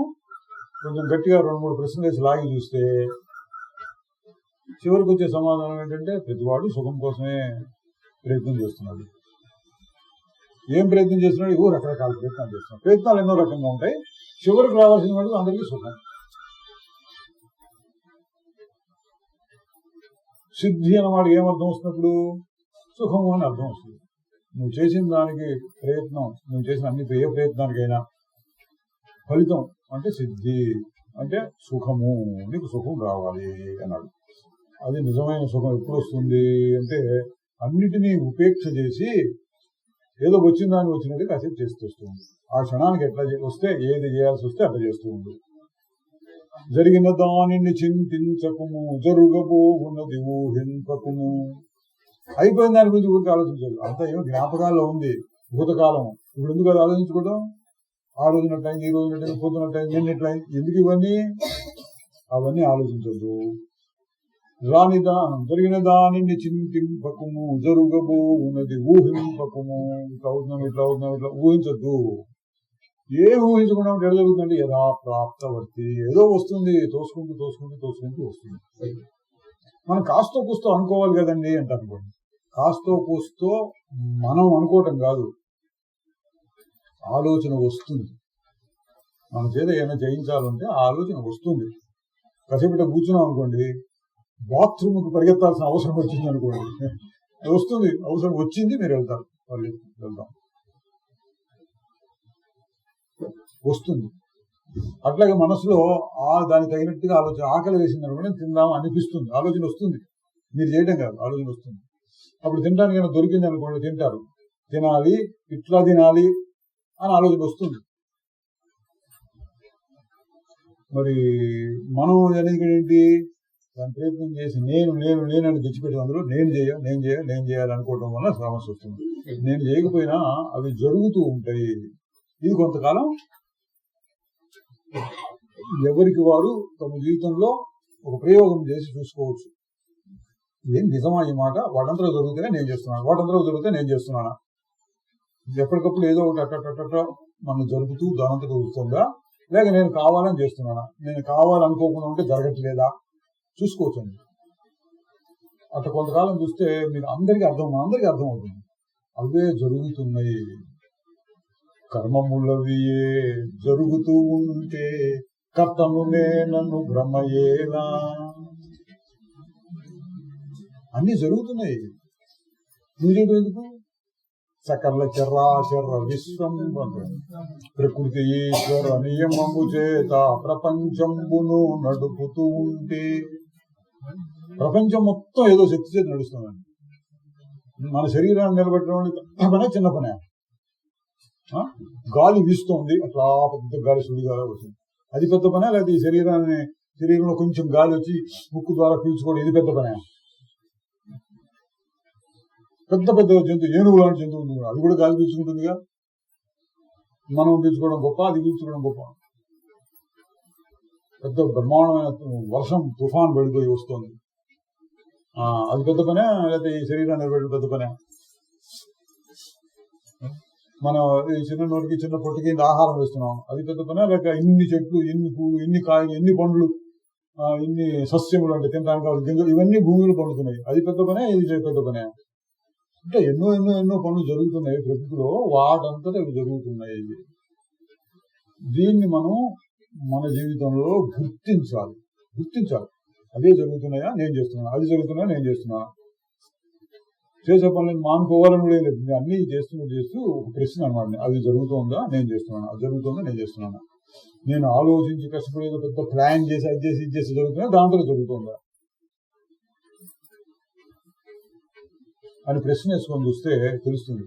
వాటందరూ జరుగుతుంది. అక్కడెక్కడ యుద్ధం జరుగుతుంది అనుకోండి, ఇక్కడ రష్యాలోనో ఇజ్రాయెల్ అని అక్కడ యుద్ధాలు జరుగుతుంది అనుకోండి, మనం అనుకుంటే జరుగుతుందా? అది వాళ్ళు అనుకుంటే జరిగిందా? ప్రతి వాడు ఎవరైనా యుద్ధం వద్దండి, మంచిది కాదండి, జనానికి నష్టమేనండి అంటారు, కానీ ఆగదు. ఎందుకని? దానంతటి వస్తుంది. అట్లా వాళ్ళ బుద్ధులు, ఎవడికి పుట్టాల్సిన బుద్ధి వాడికి పుడుతుంది, పనులు జరుగుతుంది. పెళ్లికి వెళ్తున్నామండి, ఎక్కడ? తిరుపతిలో పెళ్లి చేసుకోవడానికి వెళ్తున్నాం, ట్రాక్టర్లో వెళ్తున్నారు జనం అందరూ, బోల్తా కొట్టింది. పెళ్లికి వెళ్ళేటప్పుడు బోల్తా కొట్టింది కొన్ని కేసులు అయితే, పెళ్లి చేసుకుని తిరిగి వస్తుండగా బోల్తా కొట్టిన కేసులు కొన్ని. ఏమిటి ఇవన్నీ అంటే, ప్రపంచం మనం అనుకున్నట్టు జరగదు, దాని ఇష్టం వచ్చినట్టు జరుగుతుంది.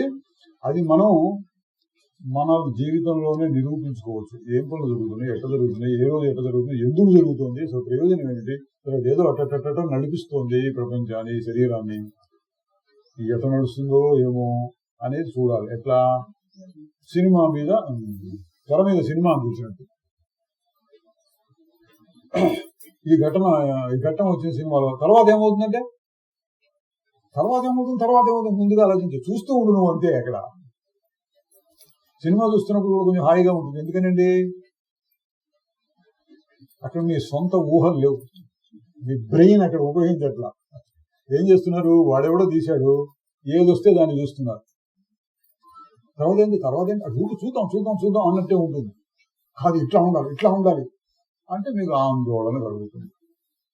వాడు ఏది చూపిస్తే అది చూస్తున్నాం, అదే సరదా మనకి. ఎందుకు ఆ కాసేపు అయినా మనం మన కోరికలను పక్కన పెట్టాం, వాడు చూపించినట్టు చూస్తున్నాం, మన కోరికలు పక్కకు పోయాం కాసేపు. అలజడి, ఆందోళన, ఊహలు, ప్రయత్నాలు ఇవన్నీ ఏం లేకుండా అది ఆ హాల్లోకి వెళ్ళి కూర్చునేదాకా, అది మన ఇంటికి టీవీలో వచ్చినప్పుడు అక్కడ దాకా మనం కాస్త ప్రయత్నం చేస్తే తర్వాత మనం ఏం ప్రయత్నం చేయకుండా అట్లా గంటలు సాగిపోతుంది. అట్లా సాగిపోవడంలోనే హాయి. ఎందుకు, నువ్వు నీ సొంత మెదడుని వాడటల్లా, వాడెవడో నడిపినట్టుగా నడుస్తోంది. అదే ఇక్కడ జీవితంలో కూడా జరుగుతుంది. దాన్ని మనం గుర్తిస్తే ఇది కూడా సినిమా జరిగినట్టు జరుగుతుంది. ఎవడో నడిపిస్తున్నాడు మన మనసుని, మన శరీరాన్ని, మన చుట్టుపక్కల ఉండేవాళ్ళని, అందరినీ ఎవడో నడిపిస్తున్నాడు. ఏం జరుగుతుందో ఏనాటికే తీరు ఎవరు చెప్పగలరు అన్నట్టు నడుస్తుంది. దీన్ని మనం గుర్తించొచ్చాను. దాన్ని చెప్తాను, కర్మములవియే జరుగుతూ ఉంటే కర్తను నేనను భ్రమయేలా. అన్నీ అవే జరుగుతున్నాయి. నేను ఆలోచిస్తే జరుగుతుంది. నేను జాగ్రత్తగా ఆలోచన చేశానండి, కానీ ఫెయిల్ అయిపోయిందండి. చాలా జాగ్రత్తగా ఆలోచన చేస్తారు, చేసి ఎవరో ఫెయిల్ అవుతుంది. మనం ఏం ఆలోచన చేస్తారు, ఒక్కోసారి ఫలితాన్ని ఇస్తుంది. ఆ రెండు కనపడుతున్నాయి ప్రపంచంలో మనకి. ఎందుకంటే ఏదో జరుగుతుంది, దీని మీద పట్టుదల పెట్టి దీనేదో సరి చేద్దాము అని అనుకునే బదులుగా ప్రపంచంలో సుఖం పొందుదాము అని చేసే ప్రయత్నంలో కొద్ది భాగం, 10వ భాగం అంటామా, 100వ భాగం అంటామా, అది పెడితే ఇక్కడ నీలో ఉన్న సుఖం బయటపడుతుంది. అక్కడ చేసే ప్రయత్నాలతో కలిసి చాలా తక్కువ ప్రయత్నం. ఏం ప్రయత్నం అండి? టీ దాకా కూర్చుని హాయిగా వినటానికి ఏంటి ప్రయత్నం? వినటం, ఆలోచించడం అంతే. నా స్వరూపం ఏదని తెలుసుకోవడం ఏం ప్రయత్నం ఉంది? దాంట్లో ఎక్కువ ప్రయత్నం ఉందా, దీంట్లో ఎక్కువ ప్రయత్నం ఉందా? ఎందుకంటే అట్లా అంటే సహజం కాబట్టి, సహజమైన దాన్ని ఎప్పుడు హాయిగా ఉంటుంది, మారకుండా ఉంటుంది సహజం. దాన్ని పట్టుకోవడానికి ప్రయత్నం అక్కర్లా. మరి ప్రపంచాన్ని పట్టుకోవడానికి ప్రయత్నం కావాలి. ఎందుకు? అది ఎప్పుడు మారిపోతూ ఉంటుంది. నువ్వేమో మారకుండా ఉండాలని చూస్తావు. నాకు ఈరోజు ఈ సుఖం వచ్చింది, అది మారకుండా నిలబడుగాక అన్నట్టుగా నువ్వు అనుకుంటావు. అది ఉండదు, అది నేను మారుతూ ఉంటుంది.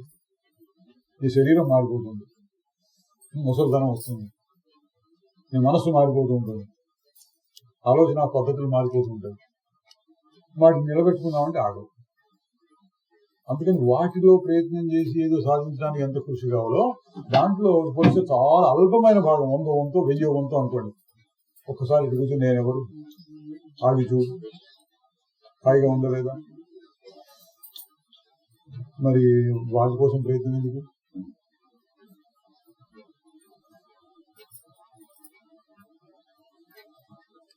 ఆ విధంగా యథాప్రాప్తవర్తి, ఏదెట్లా వస్తే దాన్ని అట్లా ఉండని. అంటే ఏంటి? ప్రపంచంలో నువ్వు పెద్ద పట్టించుకోమాక.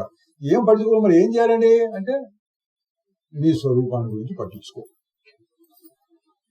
సమయం ఉంది, ఓపిక ఉంది, నీ స్వరూపాన్ని నువ్వు చూసుకోవడానికి కోసం అది ఉపయోగించు అని అర్థం. నానామతం మహర్షీణాం సాధూనాం యోగినాం తథా దృష్ట్వా నిర్వేదమాపన్న కో నశామ్యతి మానవః. నానామతం మహర్షీణాం. ఇక నా బుభుత్స అన్నాడు, నేర్చుకునేటువంటి కోరిక అన్నాడు, అది కూడా పోవాలన్నాడు. ప్రపంచాన్ని చూస్తే ఇది ప్రపంచ వ్యావహారికమైన ఇంద్రియ సంబంధమైన సుఖం, మానసికమైన సంబంధాలు కాకుండా కొంతమంది ఈ రకమైనటువంటి పనులు చేస్తుంటారు కదండి, దేవుడు సంబంధమైంది అనుకోండి. వాటిని గురించి కూడా చెప్తున్నాడు. ఇది చేద్దాం, అది చేద్దాం, ఇది చేద్దాం, ఇది చేద్దాం. కాశీకి వెళ్తే మంచిదా, లేకపోతే అదేంటి మానసరోవరానికి వెళ్తే మంచిదా అన్నారు అనుకోండి. ఏది మంచిది? ఆలోచించి రెండు వెళదానికి తీరిక లేదు, ఓపిక లేదు. ఏం చేద్దాం? ఇది ఒక దశ. ఎవరు పండితులు అన్నట్టు ఆయన చెప్తారు. అస్థికలు తీసుకెళ్లి ఇక్కడ పెనుమూడి దగ్గర కలుపుదామా, గంగలో కలుపుదాం, కాశీ దగ్గర కలుపుదామా అంటాడు. ఎవరో చెప్తాడు, ఇట్లా చెప్తాడు. ఉగాది ఏదో బుధవారం నాడు వస్తుందా గురువారం నాడు వస్తుందా అని అనుకోండి. ఆ కొంతమంది పండితులు అట్లా అంటారు, కొంతమంది పండితులు చెప్తా అంటారు. మనం 2 రోజులు చేసుకుందాం. ఇట్లా ఉంటాయండి. నానా మతం మహర్షులు కూడా చాలా నానా మతాలు ఉన్నాయన్నాడు. ఏం చేయలేదంటో మీరు ప్రపంచం ఇప్పుడు మనకి ఈ టీవీలు అందులో ధర్మ సందేహాలు ప్రబోధాలు చేసేవాళ్ళు చాలా ఎక్కువ మంది వస్తున్నారు కదా. ఇవన్నీ చూస్తుంటే తెలుస్తుంది ఎన్నెన్ని రకాలు ఉన్నాయో. ఏం చేయాలి ఇట్లా చేయాలి.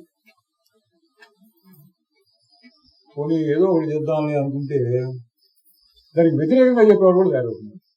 అది తప్పయా అది చేసేది అంటుంది. దేవుణ్ణి ప్రార్థించు అని అంటాం. ఎట్లా ప్రార్థించాలి? నీ ఇంట్లో నువ్వు కూర్చొని పూజ చేసుకో, అంతకంటే ఉత్తమైంది లేదు అంటాడు. కాదు, గుడికి వెళ్ళి ప్రార్థన చేయి, 4 ప్రదక్షిణాలు చేయి, మంచిదండి. మీ ఊర్లో కూడా అదేంటి, ఆ తిరుపతి ఉంది, దగ్గర మంగళగిరి ఉందిగా, ఇట్లాంటి వదిలేకొని మీ ఊళ్ళో కూడా ఏంటి మరి అనేవాడు కూడా ఉంటారు. రాముడు ఏంటి, కృష్ణుడు ఏంటి, ఆ శివుడు ఉన్నాడు కదా, అవన్నీ పాతకాలం దేవతలండి. అయ్యప్ప, సాయిబాబా ఇవి కొత్త కాలం దేవతలు. ఇట్లా చెప్పేవాడు కూడా ఉంటారు. ఇది నానామతం మహర్షినాం అంటే అదండి. ఏం చేయాలి అని అడిగితే రకరకాలుగా చెప్తూ ఉంటారు. ఈయనేం చెప్తాడు మీరు చూద్దాం. అష్టావకుడు నేను చెప్పిందే ఈయన అంటలేదండి. ఏమంటున్నాడంటే నానామతం మహర్షినాం సాధూనాం యోగినాం కదా. మహర్షులు, సాధువులు, యోగులు ఎవరికి తోచిన పద్ధతిలో వాళ్ళు అన్ని చెప్తూ ఉన్నారు. మరి నువ్వేం చేస్తావంటే దృష్ట్వా ఇవన్నీ చూసి నిర్వేదమాపన్న విసుగు రాదా నీకు అన్నది. విసుగు రావంటే అబ్బే ఆయన అటు చెప్పేది అసలు ఏం చేయకుండా ఉంటే హాయిగా ఉంటుంది. ఈయన చెప్పేది అదే, ఏది చేయమాట హాయిగా ఉంటుంది. మహర్షి చెప్పింది వద్దు, సాధువు చెప్పింది వద్దు, ఇంకోటి యోగులు చెప్పింది వద్దు. మరి ఏం చేయదు, అన్నిటి ఎందుకు విసుగు చెంది ఊరకుండు అన్నమాట. దృష్ట్వా నిర్వేదమాపన్న కో నశామ్యతి మానవ. ఇట్లా ఆలోచన పరుడు ఏమంటాడంటే అన్నిటినీ వదిలిసి ఊరకుంటాడు.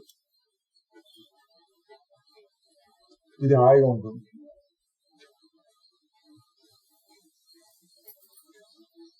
ఎంత హాయిగా ఉంటుంది జ్ఞానం అర్థమైతే ఎంత హాయిగా ఉంటుంది. ఇజ్జాలని లోక వ్యవహారం ఎట్లా ఉంటుందో ఈ ఆధ్యాత్మికమైనటువంటిది పరమాత్మ సంబంధమైనటువంటి వ్యవహారాలు కూడా 100,000, 1000, లక్షలు ఉన్నాయి. తెలిసి వాడు చేస్తాడు. అన్నిటికంటే ఉత్తమమైనది ఏంటి? కో నశామ్యతి మానవ. అన్నిటినీ వదులుకుని హాయిగా ఉండు. దీనికి రుజువు ఏంటంటే నిద్రపోయినట్లు. అన్నిటిని వదులుకుని నిద్రపోతే ఎంత హాయిగా ఉంటుందో అట్లా ఇప్పుడు కూడా అన్నిటినీ వదులుకున్న వాని వరే ఆవిడకు దేని మీద పట్టుదల లేకుండా ఏదొస్తే దాన్ని అట్లా రాణిస్తూ అట్లా ఊరక ఉండు అంటుంటే అప్పుడప్పుడు ఏంటంటే ఊరక ఉండడం అంటే ఊరక ఉండడం వల్ల దాంట్లో అర్థం నీ స్వరూపాన్ని నువ్వు అనుభవిస్తూ ఉంటావు. ఊరకుంటే అది పోదదు. వీటన్నిటిని వదిలించుకోవాలి చెప్తున్నాడు. మరి అన్నింటినీ వదిలించుకుంటే నువ్వు ఉంటావు, నువ్వు వదిలించుకోలేవు. మన అదృష్టం ఏంటంటే ఏది మిగులుతుందో అది హాయిగా ఉంటుంది. అన్నింటినీ వదిలించుకుంటావు, నేను ఉంటాను, కానీ నేను చాలా చండాలమైన వాడిని, ఎప్పుడు దుఃఖంగానే ఉంటాను అనుకోండి. ఆత్మ యొక్క సహజ స్థితి దుఃఖం అనుకోండి. అన్నింటినీ వదిలించుకొని కూర్చొని దుఃఖం అన్నట్టుగా ఉంటే పనికిరాదు మనకి ఈ ఆధ్యాత్మిక విద్య. కానీ అదృష్టం ఏంటి? నా స్వరూపం హాయి. ఎట్లా పెట్టాడండి దేవుడు. అన్ని వదిలించుకుంటే ఉండేటటువంటి నేను ఆనందం, సచ్చిత్ ఆనందం అనే మాటలు వాడుతుంటారు. ఎవరికి? దేవుడికి వాడతారు, జీవుడికి వాడతారు ఆ మాటలు. జీవుడు కూడా సచ్చిదానంద స్వరూపుడు, పరమాత్మ కూడా సచ్చిదానంద స్వరూపుడు. సత్ అంటే ఎప్పుడు ఉండటం, చిత్ అంటే తెలుసుకుంటూ ఉండటం, ఆనందం అంటే హాయిగా ఉండటం. దేవుడికి ఏ లక్షణాలు ఉన్నాయి అదే లక్షణాలు జీవుడికి కూడా ఉన్నాయి. ఎందుకు? సత్తు చిత్తు మనం చూసాం, పొద్దున్న చూసాం. మారకుండా ఉంటుంది. ఏది ఉంటే దాన్ని ఊరక తెలుసుకుంటూ ఉంటుంది. మంచి చెడు అనకుండా, కావాలి వద్దనుకుండా ఊరక తెలుసుకుంటూ ఉంటుంది. ఆ లక్షణం కూడా దాని అంతలో ఉంటుంది. సత్తు చిత్తు. ఆనందం అనే లక్షణం గాఢనిద్ర లాంటి స్థితిలో, అన్నిటిని వదులుకున్నటువంటి స్థితిలో కూడా హాయి ఉంది. కాబట్టి నీ స్వరూపము సహజంగా ఆనందము అన్నారు. నీ స్వరూపం సహజంగా దుఃఖమా లేక సహజంగా దుఃఖమా ఆనందమా అంటే అన్నిటినీ వదులుకున్నప్పుడు నిద్ర రాని స్థితిలో హాయిగా ఉంటుంది కాబట్టి నీ స్వరూపం సహజంగా ఆనందము. మరి దుఃఖం వస్తుంది కదండి అప్పుడంటే దుఃఖం వస్తూ పోతూ ఉంటుంది. గెస్ట్ అనమాట అండి మనం. అప్పుడప్పుడు దుఃఖం వస్తూ ఉంటుంది పోతూ ఉంటుంది, వస్తూ ఉంటుంది పోతూ ఉంటుంది. ఆనందం అనేది సహజంగా గెస్ట్ కాదు, మన ఇంట్లో వాళ్ళలాగా ఎప్పుడు ఉంటుంది. మన ఇంట్లో ఉన్న ఆనందం ఎప్పుడు తగ్గుతుంది? గెస్ట్ ఎక్కువ మంది వస్తే తగ్గుతుంది.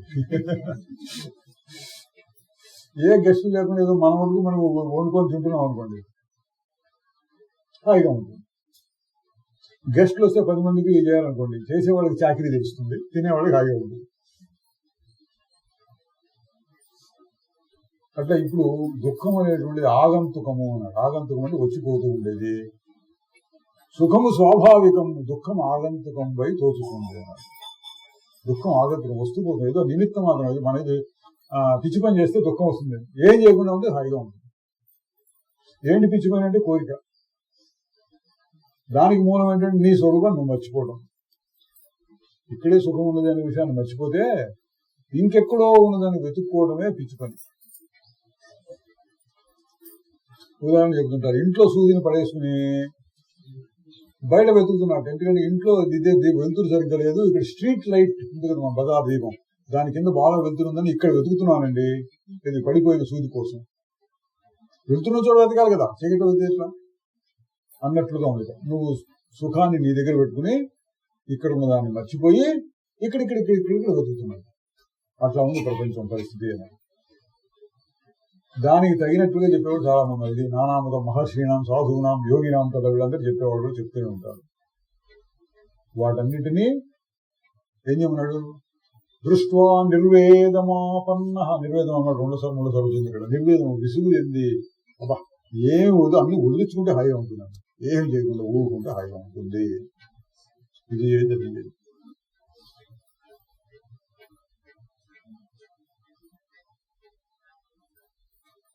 కోనశామ్యతి మానవ. అటువంటి దృష్టి కలిగిన దృష్టి అన్నాడు. దృష్టి అంటే చూచే పద్ధతిలో మార్పు.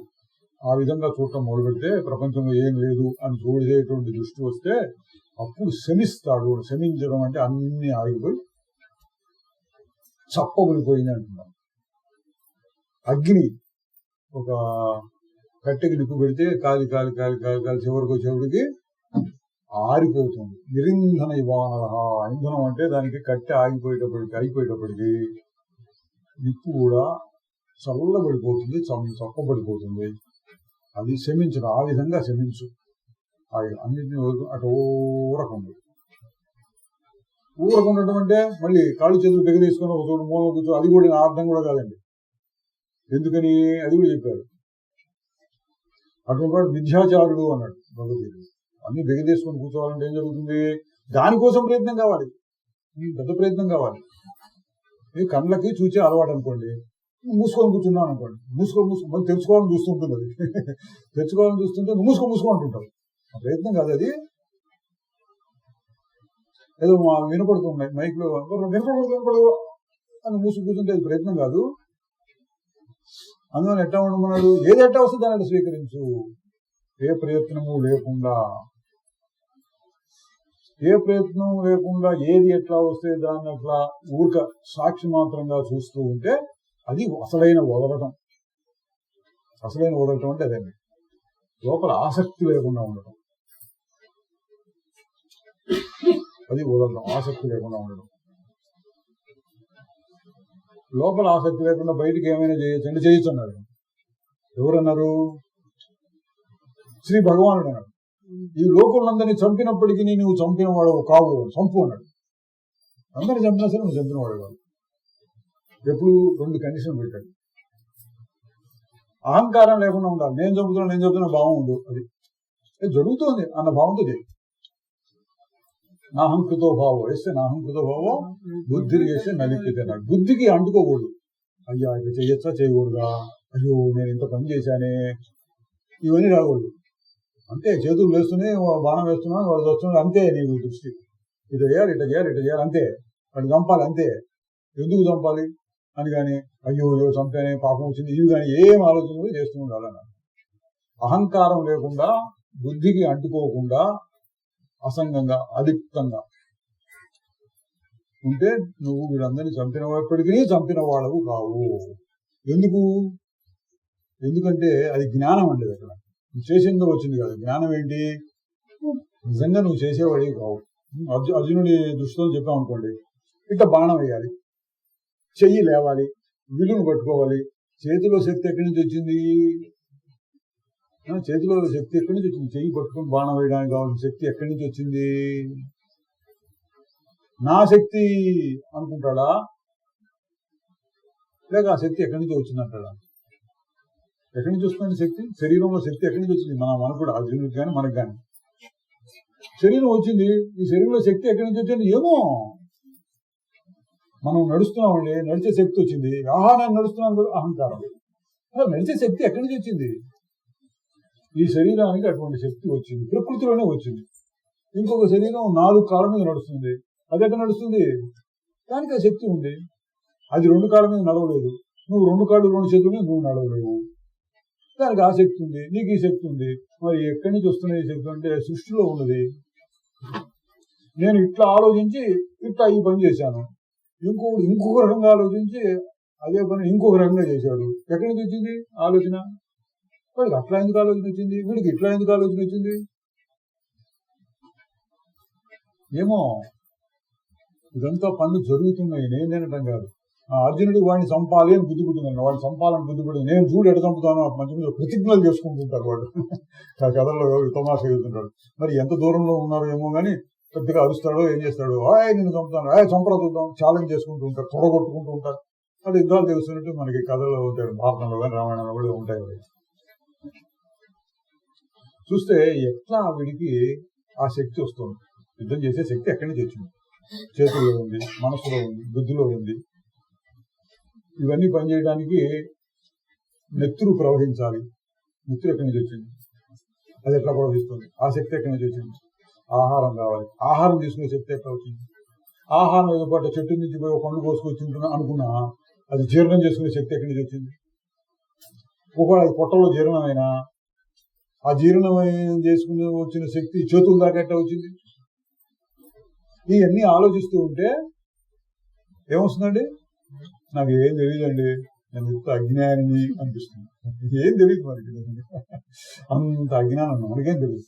కాకపోతే మన జ్ఞానం ఏంటి? నేను పెద్దానికి నేను ఆలోచిస్తున్నా, నేను కూర్చున్నా, నేను యుద్ధం చేస్తున్నా, నేను బాణం వేస్తున్నా, నేను వేసిన బాణం వల్ల వాడు చచ్చిపోయినాడు అనుకున్నాను అనుకోండి, అది అజ్ఞానము అన్నాడు. అజ్ఞానం వద్దు, నువ్వు కర్తవు కాదు. ఒకసారి తిట్టాడు కూడా, ఎక్కడ నాకు గుర్తు రావట్లేదు, ఎక్కడ తిట్టాడండి? అహంకార విమూఢాత్మ అని తిట్టాడు. అహంకార విమూఢాత్ముడు, అహంకారం చేత మూర్ఖుడైనటువంటి వాడు నేను కర్తను అనుకుంటాడు. అంటే మనందరికీ తగ్గుతుంది అన్నమాట. ఆయన ఎవరినో తిట్టాడు అనుకోకండి. ఆ చదివిన వాళ్ళందరూ మనం నేను చేస్తున్నా అనుకున్నప్పుడల్లా మనం తిట్టినట్టే. ఒకసారి పిల్లల్ని తిడుతూ ఉంటారు, బుజగిస్తూ ఉంటారు, లాలిస్తూ ఉంటారు, ఏదో ఆశ చెబుతుంటారు, రకరకాలు చెప్తుంటారు. అట్లా కూడా ఈ శాస్త్రకారులు అట్లా రకరకాలుగా చెప్పారు. అక్కడేం తిట్టాడు వాడు? అహంకారం మూర్ఖుడు వైపునవురా నువ్వు, మరినో నేను అంటున్నావేంటి అని చెప్పాడు. అవన్నీ జరుగుతున్నాయి. నువ్వేం చేస్తుండాలి? ఏది చెయ్యకుండా మానలేవు అది చేస్తూ ఉంది. ఏం చేయకుండా మానలేవు? ఊరకు ఉండటం నీ వశం కాదు, ఉండకుండా పోవడం నీ వశం కాదు. సత్పదార్థంగా సత్, లోపల సత్, అది ఉంటూనే ఉంటుంది. నువ్వు మానుకోమన్నా మానుకోలేదు. చిత్ చైతన్యం అంటే అసలు తెలుసుకుంటూ సాక్షి మాత్రంగా ఏది ఉంటే దాన్ని, శుద్ధ చైతన్యం, దాన్ని నువ్వు ఆపలేవు. ఆనందం అన్నాడు, ఆనందం కూడా నువ్వు ఆపలేవు. ఇప్పుడు చాలా మంది తీసుకెళ్ళి జైల్లో వేశారని అనుకుంటారు. పాతకాలంలో ఉండే జైలు, శత్రురాజు ఉన్నాడు, శత్రురాజు యుద్ధం చేస్తే వాడిని తీసుకెళ్ళి జైల్లో వేశారనుకున్నాడు. జైల్లో పడిస్తే వాడు ఎట్లా బతుకుతాడండి? అప్పటిదాకా అంత భోగాల్లో ఉన్నటువంటి ఒక మహారాజు గారు, చక్రవర్తిని జైల్లో పడితే ఎట్లా ఉంటాడంటే ఎట్టగా ఉంటాడు. ఉన్నాయి కథలు ఉన్నాయి కదా, కథలు ఉన్నాయి, ఇప్పుడు ప్రస్తుతం జరుగుతుంది కూడా. ఎట్టగా బతుకుతాడు? పెద్ద పెద్ద వాళ్ళని తీసుకెళ్ళి జైలు వేస్తున్నారు. ఎట్లా బతుకుతాడంటే ఒక రోజు 2 రోజులు బాధపడతారు, తర్వాత అలవాటు పడిపోతాడు. అలవాటు పడిపోవడం అంటే ఏంటి? లోపల ఉన్న ఆనందం తన్నుకుని బయటకు వస్తుంది. పరిస్థితులు ఎట్లా ఉన్నా సరే నేను హాయిగా ఉంటాను, పరిస్థితులు ఎట్లా ఉన్నా సరే హాయిగా ఉంటాను. ఉన్న పరిస్థితుల్లోనే ఆనందాన్ని సృష్టించుకుంటాడు. లోపల నుంచి వస్తుంది. ఏమీ లేనివాడు కూడా హాయిగా ఉంటాడు, అన్నీ ఉన్నవాడు కూడా బాధపడుతూ ఉండొచ్చు. ఎట కుదురుతుంది? లోపల ఉన్న ఆనందం బయటకు తోసుకొస్తూ ఉంటుంది. ఎంత కష్టాలు ఉన్నా. పెద్ద కష్టం ఏంటో ఊహించుకోండి. అందరికీ ఎప్పుడు వచ్చింది పెద్ద కష్టం ఊహించుకోండి. ఎవరికి వచ్చిన కష్టం వాళ్ళు మన పూజలో చేయించినప్పుడు చెప్పుకుంటుంటారు. ఏదో అందరికి కలిపి చేస్తూ మీ గోత్రం మీ పేరు చెప్పుకోండి అంటుంటాడు. మధ్యలో మైకులు చెప్తున్నారు రెండు మధ్యన. ఎవరి గోత్రం ఎవరినేమో వాళ్ళు చెప్పుకొని తర్వాత పూజ అంతా అందరికి కామన్. అట్లా ఇప్పుడు మీకు వచ్చిన కష్టం పెద్ద కష్టం ఏంటి మీరు చెప్పు అనుకోండి. లోపల బయటికి చెప్పండి. పెద్ద కష్టం ఏంటి? ఫలానా కష్టం, ఈ కష్టం వచ్చింది అన్నారు అనుకోండి. దాని మీద విచారం పెట్టండి. ఎట్లా వచ్చింది, ఎప్పటికి వచ్చింది, సరే ఎట్లాగో వచ్చింది. దాని గురించి ఎంతసేపు మీరు బాధపడ్డారు? ఒక రోజా, ఒక గంట, 10 రోజులా, 50 రోజులా? ఎంత బాధపడ్డారు? మీరు ఏ కష్టం అని అనుకోండి, ఎంత కష్టం అనుకోండి, నీటికంటే పెద్ద కష్టం. ఎన్ని రోజులు బాధపడ్డారు? ఎంతసేపు బాధపడ్డారు? అప్పుడు పడ్డ బాధ ఎక్కడికి పోయింది? నా బాధ పగవాడికి కూడా వద్దు అంటుంటారు. పగవాడికి పోయిందా మీ బాధ? ఎక్కడికి పోయింది? ఇట్లా ప్రపంచంలో మనకి వచ్చినాయి, మన చుట్టూ ఎంతో మందిని చూస్తున్నాం, ఎంతో మందికి వచ్చినాయి. అయినా ఆ బాధల్ని నెట్టివేసగలుగుతున్నారు, మళ్ళీ హాయిగా ఉండగలుగుతున్నారు. ఎవడో పోయినాడు అనుకోండి, వీళ్ళు రోజు 2 రోజులు లేచి పోయిన వాడితో మనం పోతామా? ఏం చేస్తావు మరి? నేను అనుభవిస్తాను, వాడిది కూడా నేను అనుభవిస్తాను. అట్లా కాసేపు దుఃఖం వస్తుందండి. మరి ఎందుకు అంత నిజంగా అంత గొప్ప సంఘటన జరిగి బాగా ఏడ్చి బాగా బాధపడాల్సిన సంఘటన అయితే మరి రోజులు కుళ్ళి ఏడ్చి నిజంగానే కుళ్ళిపోయి చిక్కి చచ్చిపోవాలి కదా. అట్లా కూడా ఎవరైనా ఉంటారేమో ఒకళ్ళు మంచాన పడిపోయి బాధ భరించలేని వాడు ఎక్కడో 1,00,000 కోటికి ఒకళ్ళు ఉండొచ్చు. ఎక్కువ మంది ఏం చేస్తారండి? ఏం చేస్తారు? శవం అక్కడే ఉంటుంది, వీళ్ళు టీ తాగుతూ ఉంటారు. ఎంతసేపు నేడుస్తాం, మధ్యలో కాస్త టీ తాగు, కాఫీ తాగు, కూల్ డ్రింక్ కావాలి, ఇట్లా అంటూనే ఉంటారండి. ఎందుకని? నిజమైన దుఃఖం ఆగంతుకం అన్నాడు. దుఃఖం ఆగంతుకం పోయి తోడుతుండు, సుఖము నీకు స్వాభావికము అన్నాడు. సుఖము స్వభావం కాబట్టి దుఃఖాన్ని కూడా జయిస్తుంది. నువ్వు జయించకపోయినా, జయించాలని అనుకోకపోయినా దుఃఖాన్ని ఆక్రమించేసి సుఖం బయటకు వస్తుంది. ఇది కూడా ప్రకృతిలోనే ఉన్నది. ఏం ప్రకృతి అంటే దాని ప్రకృతి మారిపోతూ ఉండటం, దుఃఖాన్ని పుట్టిస్తూ ఉండటం. లోపల దాని ప్రకృతి ఏంటంటే దుఃఖాన్ని పక్కకు దోసేయడం, సుఖాన్ని బయటకు చూపిస్తూ ఉండటం. అన్ని జరుగుతుంటాయి. అన్ని మనం ఉన్నది చూస్తుంది. విచారం అంటే ఇదేనండి, ఉన్నదాన్ని విచారం చేయడమే లేదు. కొత్త విషయాలను చెప్పి మభ్య పెట్టడం కాదు, ఉన్న విషయాలను విచారం చేయడమే. చూస్తే ఆనందము నీకు హాయిగా ఉండడం అనేది ఏంటిది? సహజము, స్వాభావికం. ఇది అనంతటి వస్తూ ఉంటుంది. ఇది సత్తు చిత్తు ఆనందం మనిషి యొక్క లక్షణం. దేవుడికి కూడా అవే లక్షణాలు చెప్పారు. సత్తు చిత్తు ఆనందం. నీ స్వరూపం అదే, ఆయన స్వరూపం అదే, అంతటా ఉన్న స్వరూపం అదే, మారకుండా ఉండేటువంటి స్వరూపం అదే. ఇప్పుడు ఏం చేయాలని తెలుసుకుని హాయిగా ఉంది.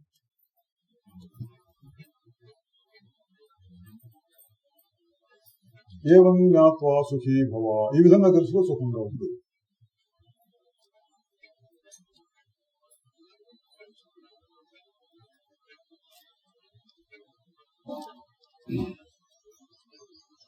కృత్వా మూర్తి పరిజ్ఞానం చైతన్యస్య నకిం గురుః నిర్వేద సమతాయుత్యా యస్తారయతి సంయుషితే.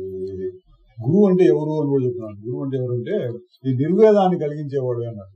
నిర్వేదము, సమత, ముక్తులు అన్నాడు. ఉపాయం ఏంటంటే నిర్వేదం విసుగు, సమత అంటే అంతా ఎప్పుడు ఒకే రకంగా శాంతంగా ఉండటం.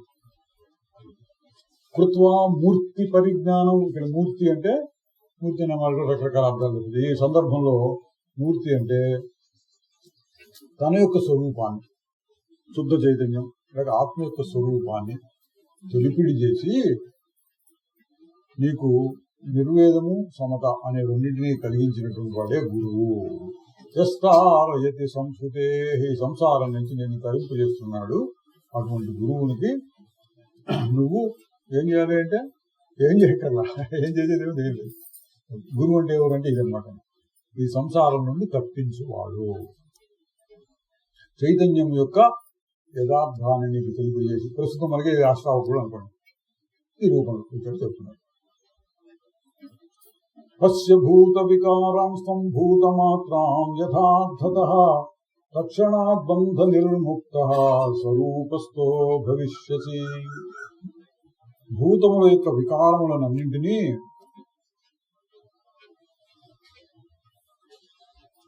భూతమాత్రముగా గమనించు. వికారములు అంటే మార్పులు. పంచభూతములు అని చెప్తున్నారు మామూలుగా. పంచభూతం ఏందని అనుకోండి, అంత ప్రకృతి అంతా కలిపి మారిపోయే వస్తువులు అనుకోండి. ఈ వస్తువుల్లో ఉన్నటువంటి మార్పులన్నింటినీ ఆ వస్తువులకి, ఆ పదార్థాలకు సంబంధించినవిగా తెలుసుకుంటూ, అంటే దీని అర్థం మార్పులని ఆ వస్తువుల మార్పులు ఆ వస్తువులకు సంబంధించినవే అంటే ఏంటి అర్థం? నాకు సంబంధించినవి కావు. మార్పులు వాటిల్లో వస్తున్నాయి, నాలో రావడం లేదు.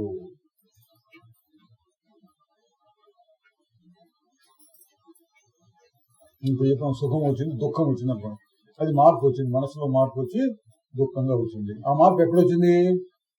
మనసులో వచ్చిందా, నీలో వచ్చిందా? మనసులో వచ్చింది, కాసేపు నాకు పోయింది, అది మార్పు. దుఃఖం వచ్చింది పోయింది, దుఃఖం వచ్చింది పోయింది, ఇలా సుఖం వచ్చింది పోయింది. నీ స్వరూపం ఎప్పుడు ఒకటే రకంగా ఉంటుంది. దాన్ని ఎట్లా తెలుసుకోవడం? ఆగి చూడు, నేనెవరు అడిగి చూడు, ఊరకుండు. ఇటువంటి యుక్తులు అన్నిటికీ ఒకటే అర్థం లేదు. ఇటువంటి చెప్పుకున్నాగా ఆ రకంగా ఎప్పుడు చూస్తే అప్పుడు నీకు కనపడుతుంది. మారకుండా ఉన్నట్టు, హాయిగా ఉన్నట్టు, అన్నిటికీ వేరైపోయినట్లు.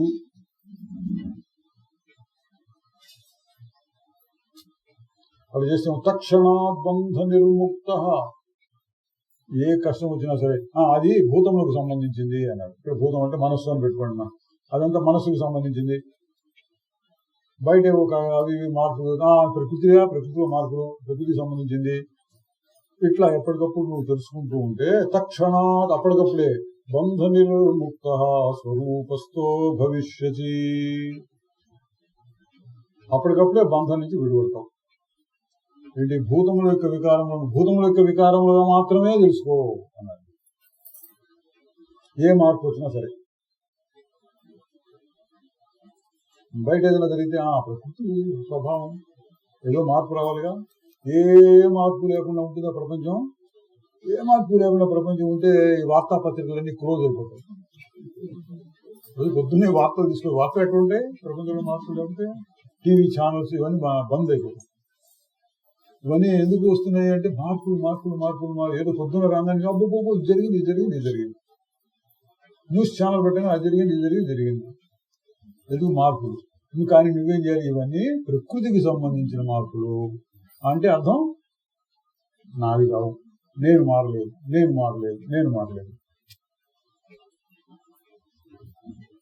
ఎన్ని వచ్చినా ఎన్ని పోయినా ఏమీ మారలేదు.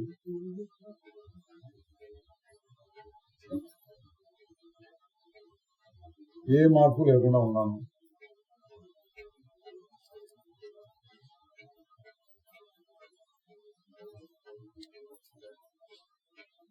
తరగని మారని వస్తువునా, ఆ వస్తువు ఎట్లా తరగదు, మారదు. తొరుగుపోయిందంట చూడండి, బంగారానికి తొరుగుపోయింది, కొన్నాళ్ళేటప్పటికి దానికి ధర తగ్గినట్ట. అట్లా తరిగేది కాదు, ఎప్పుడు చూసినా అదే ఉంటుంది. పొద్దున్న చూసారా కాసేపు, పొద్దున్న కాసేపు ఒక క్షణమైనా చూసాం అనుకున్నాం. ఇప్పుడు చూసినా అదే ఉంది. మళ్ళీ ఇంటికి చూసుకుంటే అదే ఉంటుంది, నిద్రపోయి చూస్తే అదే ఉంటుంది, రేపు చూసినా అదే ఉంటుంది. అది తరగని మారని వస్తువునా, తెర్రపై బొమ్మలు జగమన్నా. అది ఒక తెర లాంటిదైతే ఈ బొమ్మలు దాని మీద పడుతున్నాయి. ఇది తెలిసిన మౌనము కన్నా ఇక కర్తవ్యము లేదన్నా. ఏం చేయమంటున్నాడు, అది చేయమంటున్నాడు. అవన్నీ ఎటువంటి మార్పులు ఎక్కడ వచ్చినా భూతాలకు సంబంధించిన మార్పులు, నావి కాదు, నాకేం కాలేదు. తక్షణాత్ బంధ నిర్ముక్త, అప్పటికప్పుడే ఆ క్షణమే నువ్వు బంధ నిర్ముక్తులు అయిపోతావు. సరిగ్గా తెలిస్తే మనం చెప్తున్నాం, ఏదైనా వచ్చినా మీకు ఏ కష్టం రాదండి, ఇందా చెప్తున్నా, ఏ కష్టం వచ్చినా సరే వెంటనే ఒక ప్రశ్న, ఎవరికి ఈ కష్టం ప్రశ్న. మొట్టమొదటి సమాధానం వస్తుంది, నాకే అంటుంది. ఒకటి నుంచి నాకే అంటున్నావు కదా, నేనంటే ఎవరు, నేనంటే అని ఒక క్షణము, 2 క్షణాలు, 3 క్షణాలు ఇది ఆలోచించి, నేనంటే అది ఏది ఆగి చూడు, అది అయిపోయింది. తక్షణాత్ బంధ నిర్ముక్త, ఏ బంధం ఏ కష్టం వచ్చినా సరే ఆగి చూడు, అది నేను, మరి ఇది నాకు సంబంధం లేదు. ఈ మార్పులు వచ్చినాయి, కష్టం వచ్చింది, ఇదంతా నాకు సంబంధం, భూతంలోకి సంబంధించింది. అవి వాటికి స్వభావం, మారుతూ ఉండడం వాటి స్వభావం. మరి నువ్వెందుకు, నాకు మారకుండా ఉండడం నాకు స్వభావం. ఇంతే, అయిపోయింది. తక్షణాత్, అప్పుడే ఆ క్షణంలోనే నీకు హాయి వస్తుంది అంటున్నాడు. నేను ధైర్యంగా చెప్పాడు, మనం కూడా అక్కడ ధైర్యంగా చెప్పాలి. తక్షణాత్ బంధ నిర్ముక్త, ఎప్పుడు ఏ కష్టం వచ్చినా సరే ఈ ప్రశ్న వేసుకుని, నేనెవరు, నాకు దానికి సంబంధం ఏంటి, ఈ మార్పు వచ్చింది, దుఃఖమే అనుకోండి, దుఃఖమో సుఖమో వచ్చింది, అది ఎవరిది, ప్రకృతికి సంబంధించింది, నేనెవరు, వేరు అని వేసుకుంటే అప్పటికప్పుడే బంధ నిర్ముక్త, బంధం పోతుంది. స్వరూపస్థో భవిష్యసి, స్వరూపంలో ఉండిపోతావు. బంధం పోతుంది, నీ స్వరూపంలో ఉండిపోతావు. స్వరూపం అంటే స్వరూపం, స్వరూపం అంటే తన యొక్క రూపం. రూపం అంటే కంటికి కనిపెట్టే రూపం కాదు, తన యొక్క రూపం అంటే ఎప్పుడూ ఉండేటువంటిది స్వరూపం. స్వభావం, సహజం, స్వరూపం ఇట్లాంటి మాట్లాడతారు. నీ యొక్క స్వరూపంలో ఉంటారు ఎప్పుడు. వీటన్నిటినీ మారిపోయేవే అని చూసుకున్నప్పుడు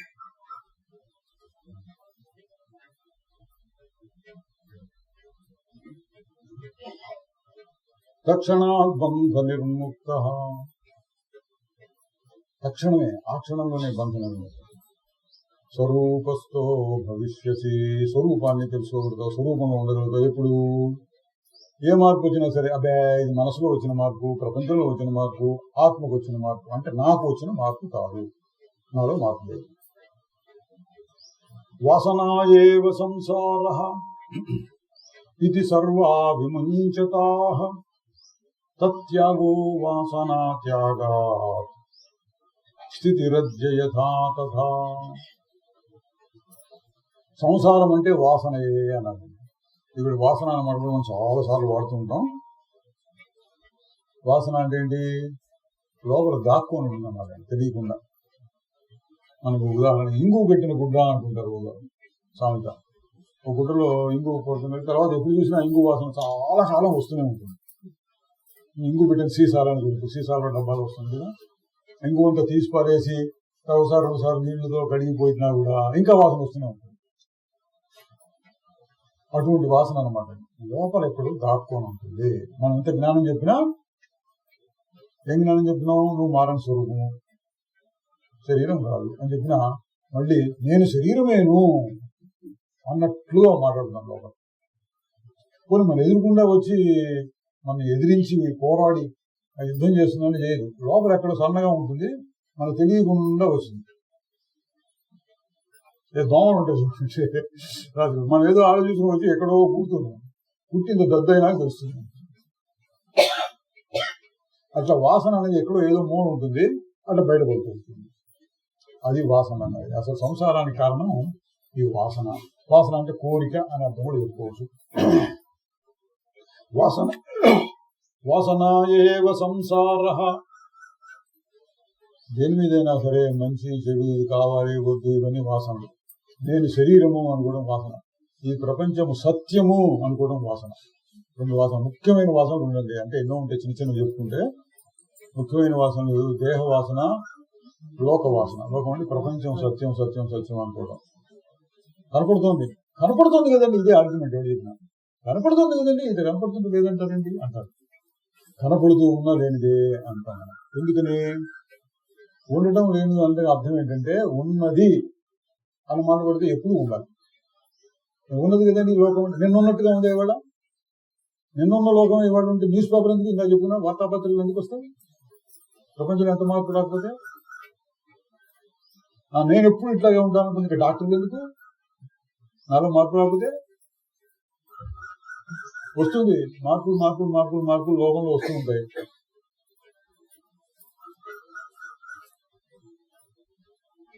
ఒక చెట్టు పెట్టామనుకోండి, మనం పుట్టంగానే ఒక చెట్టు పెట్టి మన పేరు మీద చచ్చే వరకు ఒక రోజు 2-3 పండ్లు వస్తుంటే మనం తింటూ ఉంటాం, హాయిగా ఉంటాం. అట్లా ఏమైనా ఉంటుందా?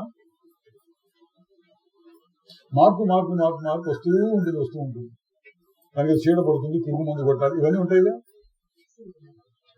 మార్పు అనేది అనివార్యం, ఏం చేయలేము దాన్ని. కానీ ఏదో చెయ్యాలి అనిపిస్తూ ఉంటుంది. నేను శరీరమే నేను అనిపిస్తూ ఉంటుంది. నేను మారిపోతున్నాను అనిపిస్తుంది. నాకు దుఃఖం ఉన్నది అనిపిస్తుంది. ఈ బాధ భరించలేకుండా ఉన్నాను అనిపిస్తుంది. ఆలోచిస్తే ఎందుకు అని ఆలోచిస్తే శరీరమే నేను కాబట్టి, శరీరమే నేను, మరి నువ్వు శరీరం కాదు. ఎంత మీరు చెప్పినా, ఎంత కాదన్నా ఎట్లా పోతుందండి? ఇంతకాలంగా కలిసిన తర్వాత ఇప్పుడు పో అంటే పోతుంది. అది గవర్నమెంట్ వాళ్ళు కూడా ఒప్పుకోడండి.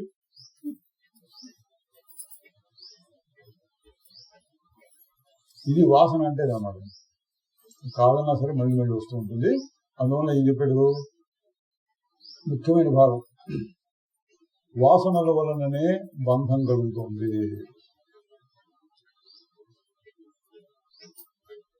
వివేక చూడమని ఒక గ్రంథం మనం చదువుకుంటాం, అప్పుడప్పుడు చదువుతున్నాం. శంకరాచార్య రాసింది, చాలా గొప్ప గ్రంథం. అందులో ఈ వాసన చెప్పాడు. సుఖం అంతా, ఈ జ్ఞానం అంతా బాగా చెప్పి ఒక చోట వచ్చింది సుఖం, పుస్తకం అంతా అయినా చెప్పాడు. జ్ఞాతే వస్తున్యపి, వస్తువు అంటే ఆత్మతత్వం తెలిసినప్పటికీ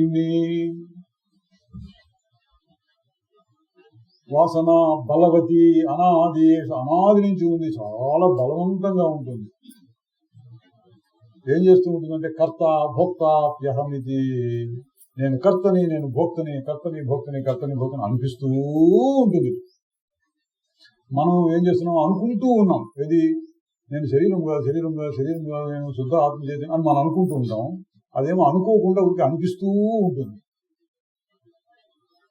మనమేమో ఇల్లు కట్టుకుంటూ ఉంటాం, ఎలుకలు వచ్చి దాన్ని తుడుస్తూ ఉంటాయి.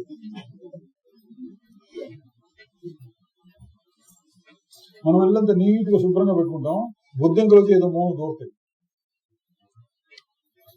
అట్లా అనమాట అండి. కర్త భోక్త 2 రకాలుగా వస్తుంది వాసన. అంటే శరీరం అనేది మూలం అనుకోండి, దాని నుంచి బయటకు వచ్చిన కర్త భోక్తాప్యహమితి యాస్య బంధహేతు అని చెప్పి ఎవరికి ఏమనంటే ముక్తి తదిహ ప్రాహు వాసన తానవం యతు. ముక్తి అంటే వాసన క్షయమే, వాసన కూడా ముక్తి. వీరికి పైపైన జ్ఞానం తెలుసుకోవడం కాదు. లోకంలో చాలా ఉన్నారు, ఇది పండితులు అండి, పెద్ద పెద్ద పండితులు ఉంటారు, మనకు తెలియదు. ఈ సంస్కృతం ఉందనుకోండి, ఏదో మనం తెలుసుకుని అర్థాలు తెలుసుకొని చదువుకుంటున్నాం. మరి ఈ మాటకి అర్థం అని తాత్వం రాయడం, భగవద్గీతకి రకరకాల వ్యాఖ్యానాలు రాయడం, పెద్ద పెద్ద పండితులు కావాలి. వాళ్ళందరికీ చదువుకున్నారు. వేదాంత శాస్త్రం అని ఉంటుంది, తర్కము న్యాయము మీమాంస అని పాత వేదము వేదాంగములు నెట్టే వాళ్ళకు తరగతులు పెట్టడం, ఆ స్కూల్స్ లాంటివి ఇవన్నీ ఉంటాయి, విద్యాలయాలు ఉంటాయి, వేద పాఠశాలలు ఇవన్నీ ఉంటాయి. వాళ్ళకి ఇవి నేర్పుతూ ఉంటారు. నేను ఎప్పుడో ఒకసారి చూసాను, 15-16 ఏళ్ళ కుర్రాడు అదే వేదం అట్లాంటి చదువుకుంటున్నాడు, సంస్కృత పాఠాలను చదువుకుంటున్నాడు. ఏంటి మీరు ఏం చెప్తారంటే, వేదాంత పంచదశి మాకు టెక్స్ట్ బుక్ అన్నాడు. వేదాంత పంచదశి మాకు ఇట్టాను టెక్స్ట్ బుక్ నేర్పుతారన్నమాట. ప్రతి అందులో ఏ మాట ఉంది, దానికి ఎట్లా ఉంటుంది, ఇందులో అర్థం ఏంటి, ఇట్లా అని మనకేమైనా అనుమానాలు వస్తే వాళ్ళు తీర్చగలుగుతారు పండితులు. కానీ ఏముండదు, వాళ్ళు ఉపయోగించుకోలేదు. దాన్ని ఉపయోగించుకోవాలంటే ఏం కావాలి, కబుర్లు చెప్తే లాభం లేదు, అయిపోయిన కబుర్లు కాదు, అది లోపలికి దిగాలి. వాసనల క్షయం చేయాలి. నేను శరీరమే ఎంత గట్టిగా ఉంటుందో వాసన, నేను శరీరం కాదు అని అంత గట్టిగా వచ్చేటట్టుగా మనం కృషి చేయాలి. అది చాలా కష్టం అండి అంటే కష్టం కాదండి. మళ్ళీ కష్టం అని చెప్పి భయపెడుతున్నాను అనుకోండి. ఒక రకంగా చెప్తే కష్టం, ఇంకొక కష్టం కాదు. ఎందుకనంటే అది మన స్వరూపం కాబట్టి, యథార్థం కాబట్టి. మన స్వరూపం కాబట్టి అసహజం, సహజంగా అనేటువంటిది మనకి సంబంధం లేని దాన్ని ఏదైనా కొత్తగా తెచ్చుకోవాలనుకుంటే చాలా కష్టపడి తెచ్చుకోవాలి. తెచ్చుకున్న అది నిలుస్తుందని నమ్మకం లేదు. ఇది అట్లా కాదు. మనం ఇంతకాలం నుంచి అసలు మొదలు పెట్టాలి దీని గురించి తెలుసుకున్నాం. కొద్దిగా తెలుసుకుని, సిద్ధాంతమైనా సరే కొద్దిగా తెలుసుకుని, నేను అది కదా, నేను అది అని మాట మాత్రంగా అంటున్నా సరే పని చేయడం మొదలు పెడుతుంది. అయితే వెంబడే అయిపోదు పని. అది వాసన అంటే అది వెంబడే అయిపోతున్నది కాదు. ఇది బాగా లోతుకు దిగాలి. మనం అనుకున్న మాటలన్నీ లోతుకు దిగి లోపల ఉన్నటువంటి వాసనలన్నీ తీసేయాలి. దాన్ని ఇంకొక రకంగా చెబితే శాస్త్రంలో చెప్తూ ఉంటారు, మనస్సును మనస్సుతోనే జయించాలి అన్నారు. ఇంకొంచెం వివరంగా చెప్పండి అంటే, శుద్ధ వాసనల సహాయంతో మలిన వాసనలని జయించాలి. శుద్ధ వాసనలు అంటే నేను ఆనంద స్వరూపము, నిష్క్రియ స్వరూపము, నాకేది అంటది. ఇప్పుడు ఇంకా చెప్పుకున్నాను ఇవన్నీ శుద్ధ వాసనలు. నేను శరీరమే, నేను కర్తని, నేను భోక్తని, నేను ఈ పని చేయాలి, నాకు కర్తవ్యం ఉంది, నాకు ఈ అవసరం ఉంది, అది తీరకుండా ఎట్లా, ఇవన్నీ మలిన వాసనలు. ఈ శుద్ధ వాసనల సహాయంతో మలిన వాసనని జయించాలి. దీనికి కొంత సమయం పట్టచ్చు. ఎంత సమయం పడుతుంది అని ఆలోచించి భయపడద్దు. ఎంత సమయం పెట్టినా సరే మన స్వరూపం యథార్థం కాబట్టి ఎప్పటికైనా గెలిచి తీరుతుంది. పాండవులది 7 అక్షోహిణులు, కౌరవులది 11 అక్షోహిణులు సైన్యం ఉన్నారు. అక్షోహిణి అంటే కోట్ల ఉంటారండి అవన్నీ ఆ సంఖ్య. మరి ఎవరు గెలుస్తారు అంటే, ఎవరు గెలుస్తారండి? మనకి అది తెలుసు కాబట్టి కాదు. అసలు మామూలుగా చెప్తే 7 అక్షోహిణుల వాళ్ళు గెలుస్తారా, 11 అక్షోహిణుల వాళ్ళు గెలుస్తారా? కదా తెలియని వాళ్ళు అడిగితే 11 అక్షోహిణుల వాళ్ళు గెలవాలి. వాళ్ళు డబల్గా దాదాపుగా. మనం ఏం చెప్పాలంటే, పరమాత్మ ఎవరి పక్షం మీద ఉన్నాడు వాడు గెలుస్తారు. శ్రీకృష్ణ పరమాత్మ వీళ్ళ పక్షంలో ఉన్నాడు, గెలిచారు. ధర్మము అని చెప్పేవాడు, ధర్మం ఏ పక్షం ఉందో ధర్మం గెలుస్తుంది అంటే అనేవాడు. అట్లా ఇక్కడ మలిన వాసనలు ఎంత గొప్పగా ఉన్నప్పటికీ వాసనలు తీసేసుకోవాలి అనగానే దీని అమ్మో ఇన్ని వాసనలు అని భయపడద్దు. ఉన్నా సరే మలిన వాసనల మీద మనం యుద్ధం ప్రకటించాలి. చిన్న వాసనలైనా సరే తీసేసుకుంటూ రావాలి. తీసేసుకోకపోయినా సరే నాకంటదు అనే విషయాన్ని చెప్పుకోవాలి. నాకు సంబంధం లేదు, నేను అటువంటి వాడు మళ్ళీ చెప్పుకుంటూ ఉండాలి. అంతకుముందు ఏర్పడిన వాసనలు ఎట్లా వచ్చినాయి? రకరకాల వ్యవహారాల్లో వాటిని మనమే గట్టిపరుచుకున్నాం. ఇది ఇట్లా ఉండాలి అని మనమే గట్టి చేసుకున్నాం. తింటే వెరన్నం తినాలి కానీ ఆయన గోధుమలు తింటారేంటి, నాకు తింటే కూడా అనుకున్నాం అనుకోండి. మన వాసన ఏంటి? బియ్యపు అన్నం తినాలి, బియ్యంతో చేసుకున్నాం. వాళ్ళు తెలిసి అదేంటి గోధుమ రొట్టెలు తినాలి వాళ్ళు అనుకున్నారు. ఇది ఒక వాసన, అదొక వాసన. ఎందుకు వచ్చింది ఇదంటే అలవాటు, చిన్నప్పటి నుంచి చేసినటువంటి అలవాటు. ఇది ఒక వాసన అయింది మనకి, అది నచ్చదు వాళ్ళకి. చిన్నప్పటి నుంచి అది చేసుకుంటూ వచ్చారు, అది బాగుంటుంది ఇది బాగుండదు. అట్లాగే ప్రపంచంలో ఎన్ని జనాభాలు ఉన్నారు, ఎన్ని రకాల ఆహారాలు ఉన్నాయి, ఎవరిది వాడిదే. ఎందుకు? అందులో ఏమైనా లాజిక్ ఉందని ఏం లేదు. ఏ తిన్నా బతకచ్చు, బతకడం కోసం ఏదైనా చేయవచ్చు. కానీ ఒకరికి ఇది బాగుంటుంది, ఒకరికి అది బాగుంటుంది. ఎందుకంటే వాసనలు అవన్నీ మనం ఏర్పరచుకుని చేసి అట్లా కొన్ని అలవాట్లు అనుకోండి, మా అలవాట్లు తెలియకుండానే పడిపోతే వాటిని వాసనలు ఉన్నాయి. అటువంటి వాసనలని అభ్యాసం ద్వారా, అభ్యాసం అంటే మళ్ళీ చేస్తూ ఉండటం ద్వారా, అనుకుంటూ ఉండటం ద్వారా బలపడి గట్టిపడిపోయింది. నేను శరీరం అనుకోని అది గట్టిపడింది. ఈ ప్రపంచం నిజం అనుకొని గట్టిపడింది. సినిమా చూస్తున్నప్పుడు తెర మీద ఇది అబద్ధం అని అనిపిస్తూ ఉంటుంది. అట్లాగే ఇది కూడా అనిపించచ్చుగా, ఇది కూడా కనపడుతోంది కానీ ఇది కూడా అనిపించచ్చుగా, కనపడుతోంది కానీ అబద్ధం అనొచ్చు. గండమావులో నీరు కనపడుతోంది కానీ అబద్ధం, తెర మీద బొమ్మలు కనపడుతున్నాయి కానీ అబద్ధం. ఎందుకు? నిలబట్టలేదు కాబట్టి అనొచ్చు. కానీ అనవు. ఎందుకనంటే చిన్నప్పటి నుంచి అలవాటు చేశారు. మన తప్పు కాదు, మనకంటే అలవాటు చేశారు ఈ లోకంలో. వాళ్ళు ఏం చెప్పారు చిన్నప్పటి నుంచి, అరే నీ పేరు ఫలానా, ఇదిగో ఇది మన ఇల్లు, ఇదిగో ఇట్లా తినాలి, ఇవన్నీ అలవాట్లయింది మనకి. లోకం ఆచారం అది చేసి చిన్నప్పటి నుంచి నేర్పారండి. అరే నువ్వు ఈ శరీరం కాదు నేర్పారండి.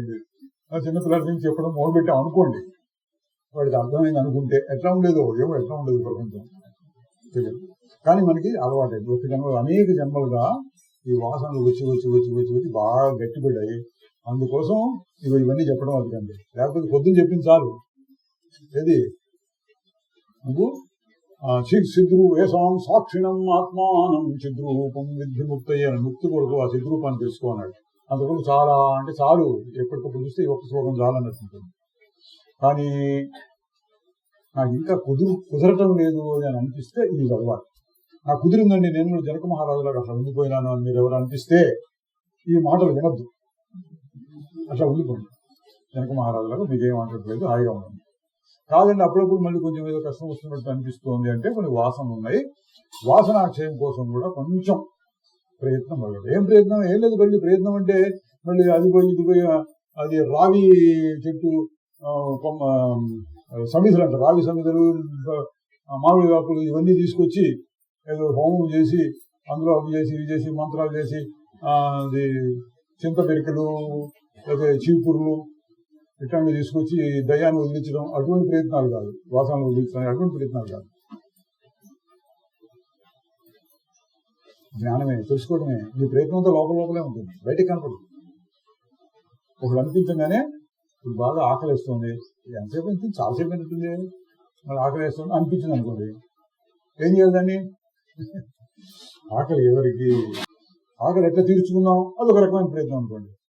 ఇంకొక రకమైన ప్రయత్నం అంటే ఆకలి ఎవరికి? ఆగి చూడు, ఆకలి ఉన్నది ఎక్కడుంది, పొట్టలోనో అక్కడ అనిపిస్తోంది ఆకలి. నేనెవరు?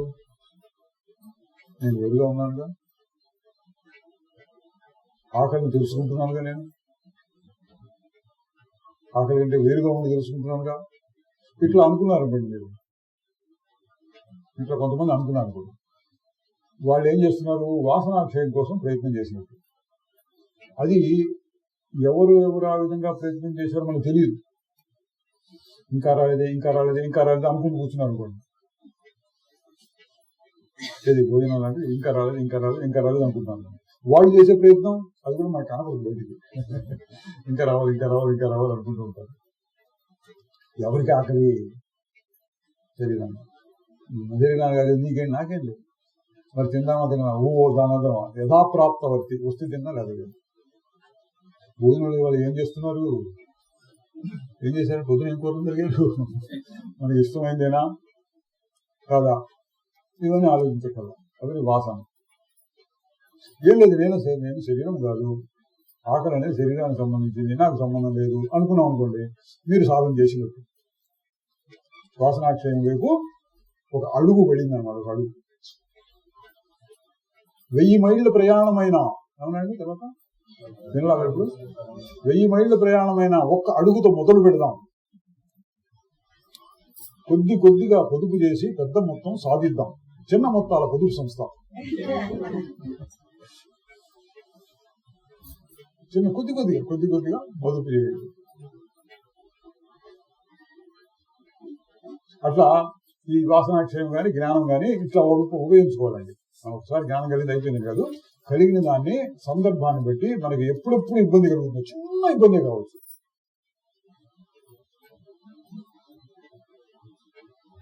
దాన్ని చూసి ఎవరికి ఏమిటి అని ప్రశ్న వేసుకుని, ఎవరికి ఏమిటి 2 ప్రశ్నలు. ఏమిటి అంటే ప్రపంచం మాయ మారిపోతుంది. ఎవరికి అంటే నేను మార్చలేదు. ఈ రెండింటిని పట్టుకుంటుంది, అది మారుతుంది, నేను మార్చలేదు. ఈ విషయాన్ని మళ్ళీ మనం గుర్తు తెచ్చుకుంటూ ఉంటే మన ప్రయాణం మొదలైంది. ఈ సాధన ఎక్కడ జరుగుతుంది? లోపల అంతరంగంలో. బయట వాళ్ళకి తెలియదు. బయట వాళ్ళు ఏమనుకుంటారు? వీళ్ళు వస్తారండి, ఏదో కాస్త భోజనం మాట్లాడుకుంటారు, భోజనాలు చేసిపోతారు. ఒక పూజ లేదు, స్తోత్రాలు లేవు, అసలు ఏం తెలియదు వాళ్ళు ఏం చేస్తున్నారు అన్నట్టుగా ఉంటుంది బయట వాళ్ళకి. కనీసం గుర్తు కూడా పెట్టుకోరు, సంధ్యావందనం కూడా చేయరు. ఈ ఊళ్ళో 2 గుళ్ళనే గుడికలు వెళ్ళరు. ఇట్లా అనుకునే వాళ్ళు కూడా ఉండొచ్చు. అని మనం చేసేది బయటికి కనపడదు, అవి కనపడతాయి బయటికి.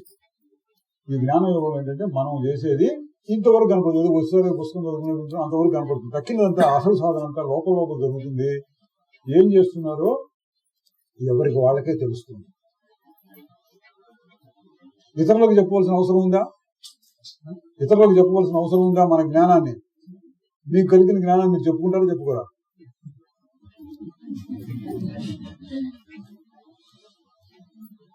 వాసన తీసేసే పద్ధతి అంటే లోపల లోపల మనం చేసుకుంటూ ఉంటాం.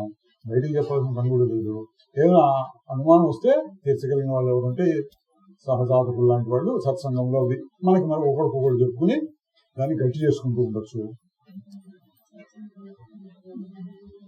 ఇది భయంకరమైన విషయం, కానీ మీరు భయపడకూడదు. అది ఎందుకంటే ఎందుకు ఇందులోని ఆశాజనకమైనటువంటి విషయం ఏంటంటే మనస్వరూపమే కాబట్టి, దాన్ని ఎవరు తీసివేయలేడు కాబట్టి ఎప్పటికైనా ఇది జయించి తీరుతుంది. లోపం వల్ల మీరు మొదలు పెట్టకపోవడం, మొదలు పెడితే ఒక్క అడుగుతో మొదలు పెడితే క్రమక్రమంగా ఈ వాసనాక్షయం జరిగి అది ఫలించి తీరుతుంది. అందువల్ల వాసనాయేవ సంసార, సంసారం అంటే ఈ వాసన లేదండి. ఇది సర్వా విముంచతా, ఈ విధంగా భావించి వాటన్నింటినీ వదిలేసుకుంటూ వచ్చి తత్యాగో వాసనా త్యాగ, వాసనను వదిలేస్తే ప్రపంచం మొత్తాన్ని వదిలేసినట్టే కాబట్టి స్థితిరజ్జ యథాతథా, యథాతథ ఉన్నది ఉన్నట్టుగా ఉండటం, కొత్తదేదో కావాలని ప్రయత్నం లేదు, ఉన్నట్టుగా ఉండటము. ఆ విధంగా చేస్తూ ఉంటే నువ్వు సుఖాన్ని పొందుతావు. ఏ సుఖాన్ని? నీ సుఖాన్ని నువ్వు పొందుతావు. మన మన మన ఆస్తిపాస్తులు ఉన్నట్టు మన ఇల్లు పొలం ఏమన్నా ఎవడో ఆక్రమించున్నాడు, అప్పుడు మనం రకరకాల తగాదు పెట్టి కోర్టు కూడా చేసేసి మళ్ళీ మనం సాధించుకున్నాం అనుకోండి మన ఆస్తి. మనం అట్లా ఇక్కడ మన ఆస్తిని కాజేసిన వాడు ఎవడు? మాయా అని పేరు పెట్టారు, ఏదో పైన పెట్టారు మాయా అని పేరు పెట్టారు. ఆ మాయ ఎక్కడుంది? ఇక్కడే ఉంది. అది మాయ కూడా ఇక్కడే ఉంది. అదనమాట కష్టం. అది బయట కనపడితే వాటిని షూట్ చేసి పడేయచ్చు. మనలో అది కూడా మనలో దాని దగ్గర నుంచి మన ఆస్తిని మనం మళ్ళీ పొందాలి. అది వాసన. వాసనను తొలగించుకుని నీ స్థితిని మళ్ళీ ఉన్నవాడు ఉన్నట్టు, అంటే నీ స్థితి ఎట్లా ఉండాలో అట్లా ఉన్నవాడుగా అయిపోవుము.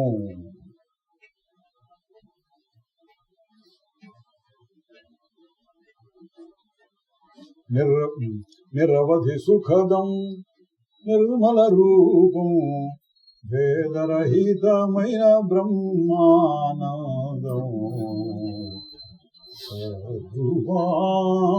స్మరణే సుఖం. అంత సుఖం అన్నమాట.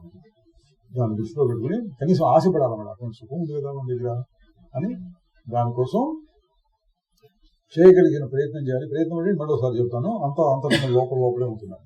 బయటకు కనిపించేది, బయటకు కనిపించేందులో ఏదో పుస్తకం చదువుకోవచ్చు, నలుగురు ఇట్లా సత్సంగాలు మాట్లాడుకోవచ్చు, ఇంతవరకు కనపడుతుంది. ఎందుకు తక్కువ 10%. ఎక్కువ ప్రయత్నం అంతా మీలో మీరే చేసుకుంటున్నారు.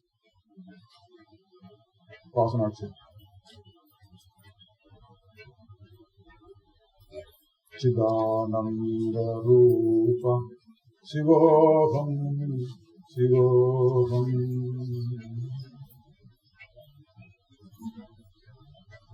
మనోబుద్ధ్యహంకార చిత్తాని నాహం. చూడండి, వాసనాక్షయం చేసే కొద్ది ఇటువంటి స్తోత్రం ఉందనుకోండి, స్తోత్రాలు చదువుకుంటూ పోతారు. శివోహం శివోహం అర్థం తెలియకుండా చదువుతుంటారు. ఏం చెప్తున్నాడు? వాసనలు మనోబుద్ధ్యహంకార చిత్తాని నాహం. మనసు, బుద్ధి, అహంకారం, చిత్తం లోపల ఎవరినే కాదు. నా శ్రోత్రం, నా జిహ్వ, నచ ఘ్రాణ నేత్రే, జ్ఞానేంద్రియములు, పంచేంద్రియం, అవి నేను కాదు. ఎవరు? నేను చిదానంద రూప శివోహం శివోహం. నా పుణ్యం నా పాపం. పుణ్య పాపాలు కూడా భయపడగలను. పుణ్యం లేదు, పాపం లేదు నాకు. నా పుణ్యం నా పాపం నా సౌఖ్యం నా దుఃఖం. అబ్బా చూడండి, అన్ని తీసిపడేటువంటి ఇది. నా వేద, వేదం కూడా తీసేసాడు. నా వేద నా యజ్ఞ అహం భోజనం నైవ భోజ్యం నా భోక్త, భోజనం లేదు భోజ్యం లేదు భోక్తలు. చిదానంద రూప శివోహం శివోహం. ఇవే చెప్పాలి. మీకు ఏది అనిపిస్తుంది నా నా నా అని పెట్టండి. అది కాదు అది కాదు అది కాదు అది కాదు. చిదానంద రూప శివోహం శివోహం. నమే రాగద్వేషం. మనసులో రాగద్వేషాలు ఉన్నాయి, ఈచ కామం మోహం అవన్నీ ఉన్నాయి, అయినా భయపడద్దు. నాది కాదు అని అంటారు. దాన్ని తెలుసుకోవడం వచ్చినప్పుడల్లా అవే నాది కాదు, నాకు సంబంధం లేదు. నమే రాగద్వేషం నమే లోభమోహో మధు నైవ మే నైవ మాత్సర్య భావ. ఏం లేవు నాకు. న ధర్మో న చాబ్ధో న కామో న మోక్ష. చిదానంద రూప శివోహం శివోహం. నా మృత్యు. చావు నుంచి అడుగుతున్నారు, ఎప్పుడు చేస్తాం, చచ్చేది పెడతా ఉంటా అంటుంటారు. అప్పుడు మృత్యువే లేదు అంటున్నారు. నా మృత్యు నా శంక నమే జాతి భేద పితానైవ మేనైవ మాతా న జన్మ. పితానైవ మేనైవ మాత అర్థమవుతుందిగా, పిత లేదు, మాత లేదు, జన్మ లేదు. నా బంధు నా మిత్రం గురువునైవ శిష్యం, గురువు కూడా చేశాడండి. హాయిగా ఉంటుంది కదా, ఎంత హాయిగా ఉంటుంది, పూర్తి స్వాతంత్రం అనమాట. గురువునైవ శిష్య చిదానంద రూప శివోహం శివోహం. ఇలా చెప్పిన ఎన్నో ఎన్నో ఎన్నో ఉన్నాయండి మనకి స్తోత్రాలు, శ్లోకాలు, ఉపనిషత్ మంత్రాలు, ఇటువంటివన్నీ. ఇవన్నీ వేటికి ఉపయోగిస్తాయంటే వాసనాక్షయం 6 శ్లోకాలు చెప్పాడు. ఇటువంటి ఇంకా చాలా ఉన్నాయి, ఒకటి రెండు కాదు, చాలా చాలా ఉన్నాయి. మీరు సొంతంగా తయారు చేసుకుంటే ఇంకా మంచిది. మీకు ఏది వంట చేస్తున్నప్పుడు మీకు విసుగు వచ్చింది అనుకోండి, నా వంట నా విసుగు అని చేయడం నేను కాదు, విసుగు వచ్చింది, మనసుకు వచ్చింది నాకు దాన్ని. ఎవరు నువ్వు? నిశ్చిదానంద రూప శివోహం శివోహం. అట్లా మనం జీవితం నిజ జీవితంలో ఉపయోగించుకోవచ్చు. చిదానంద రూప శివోహం శివోహం.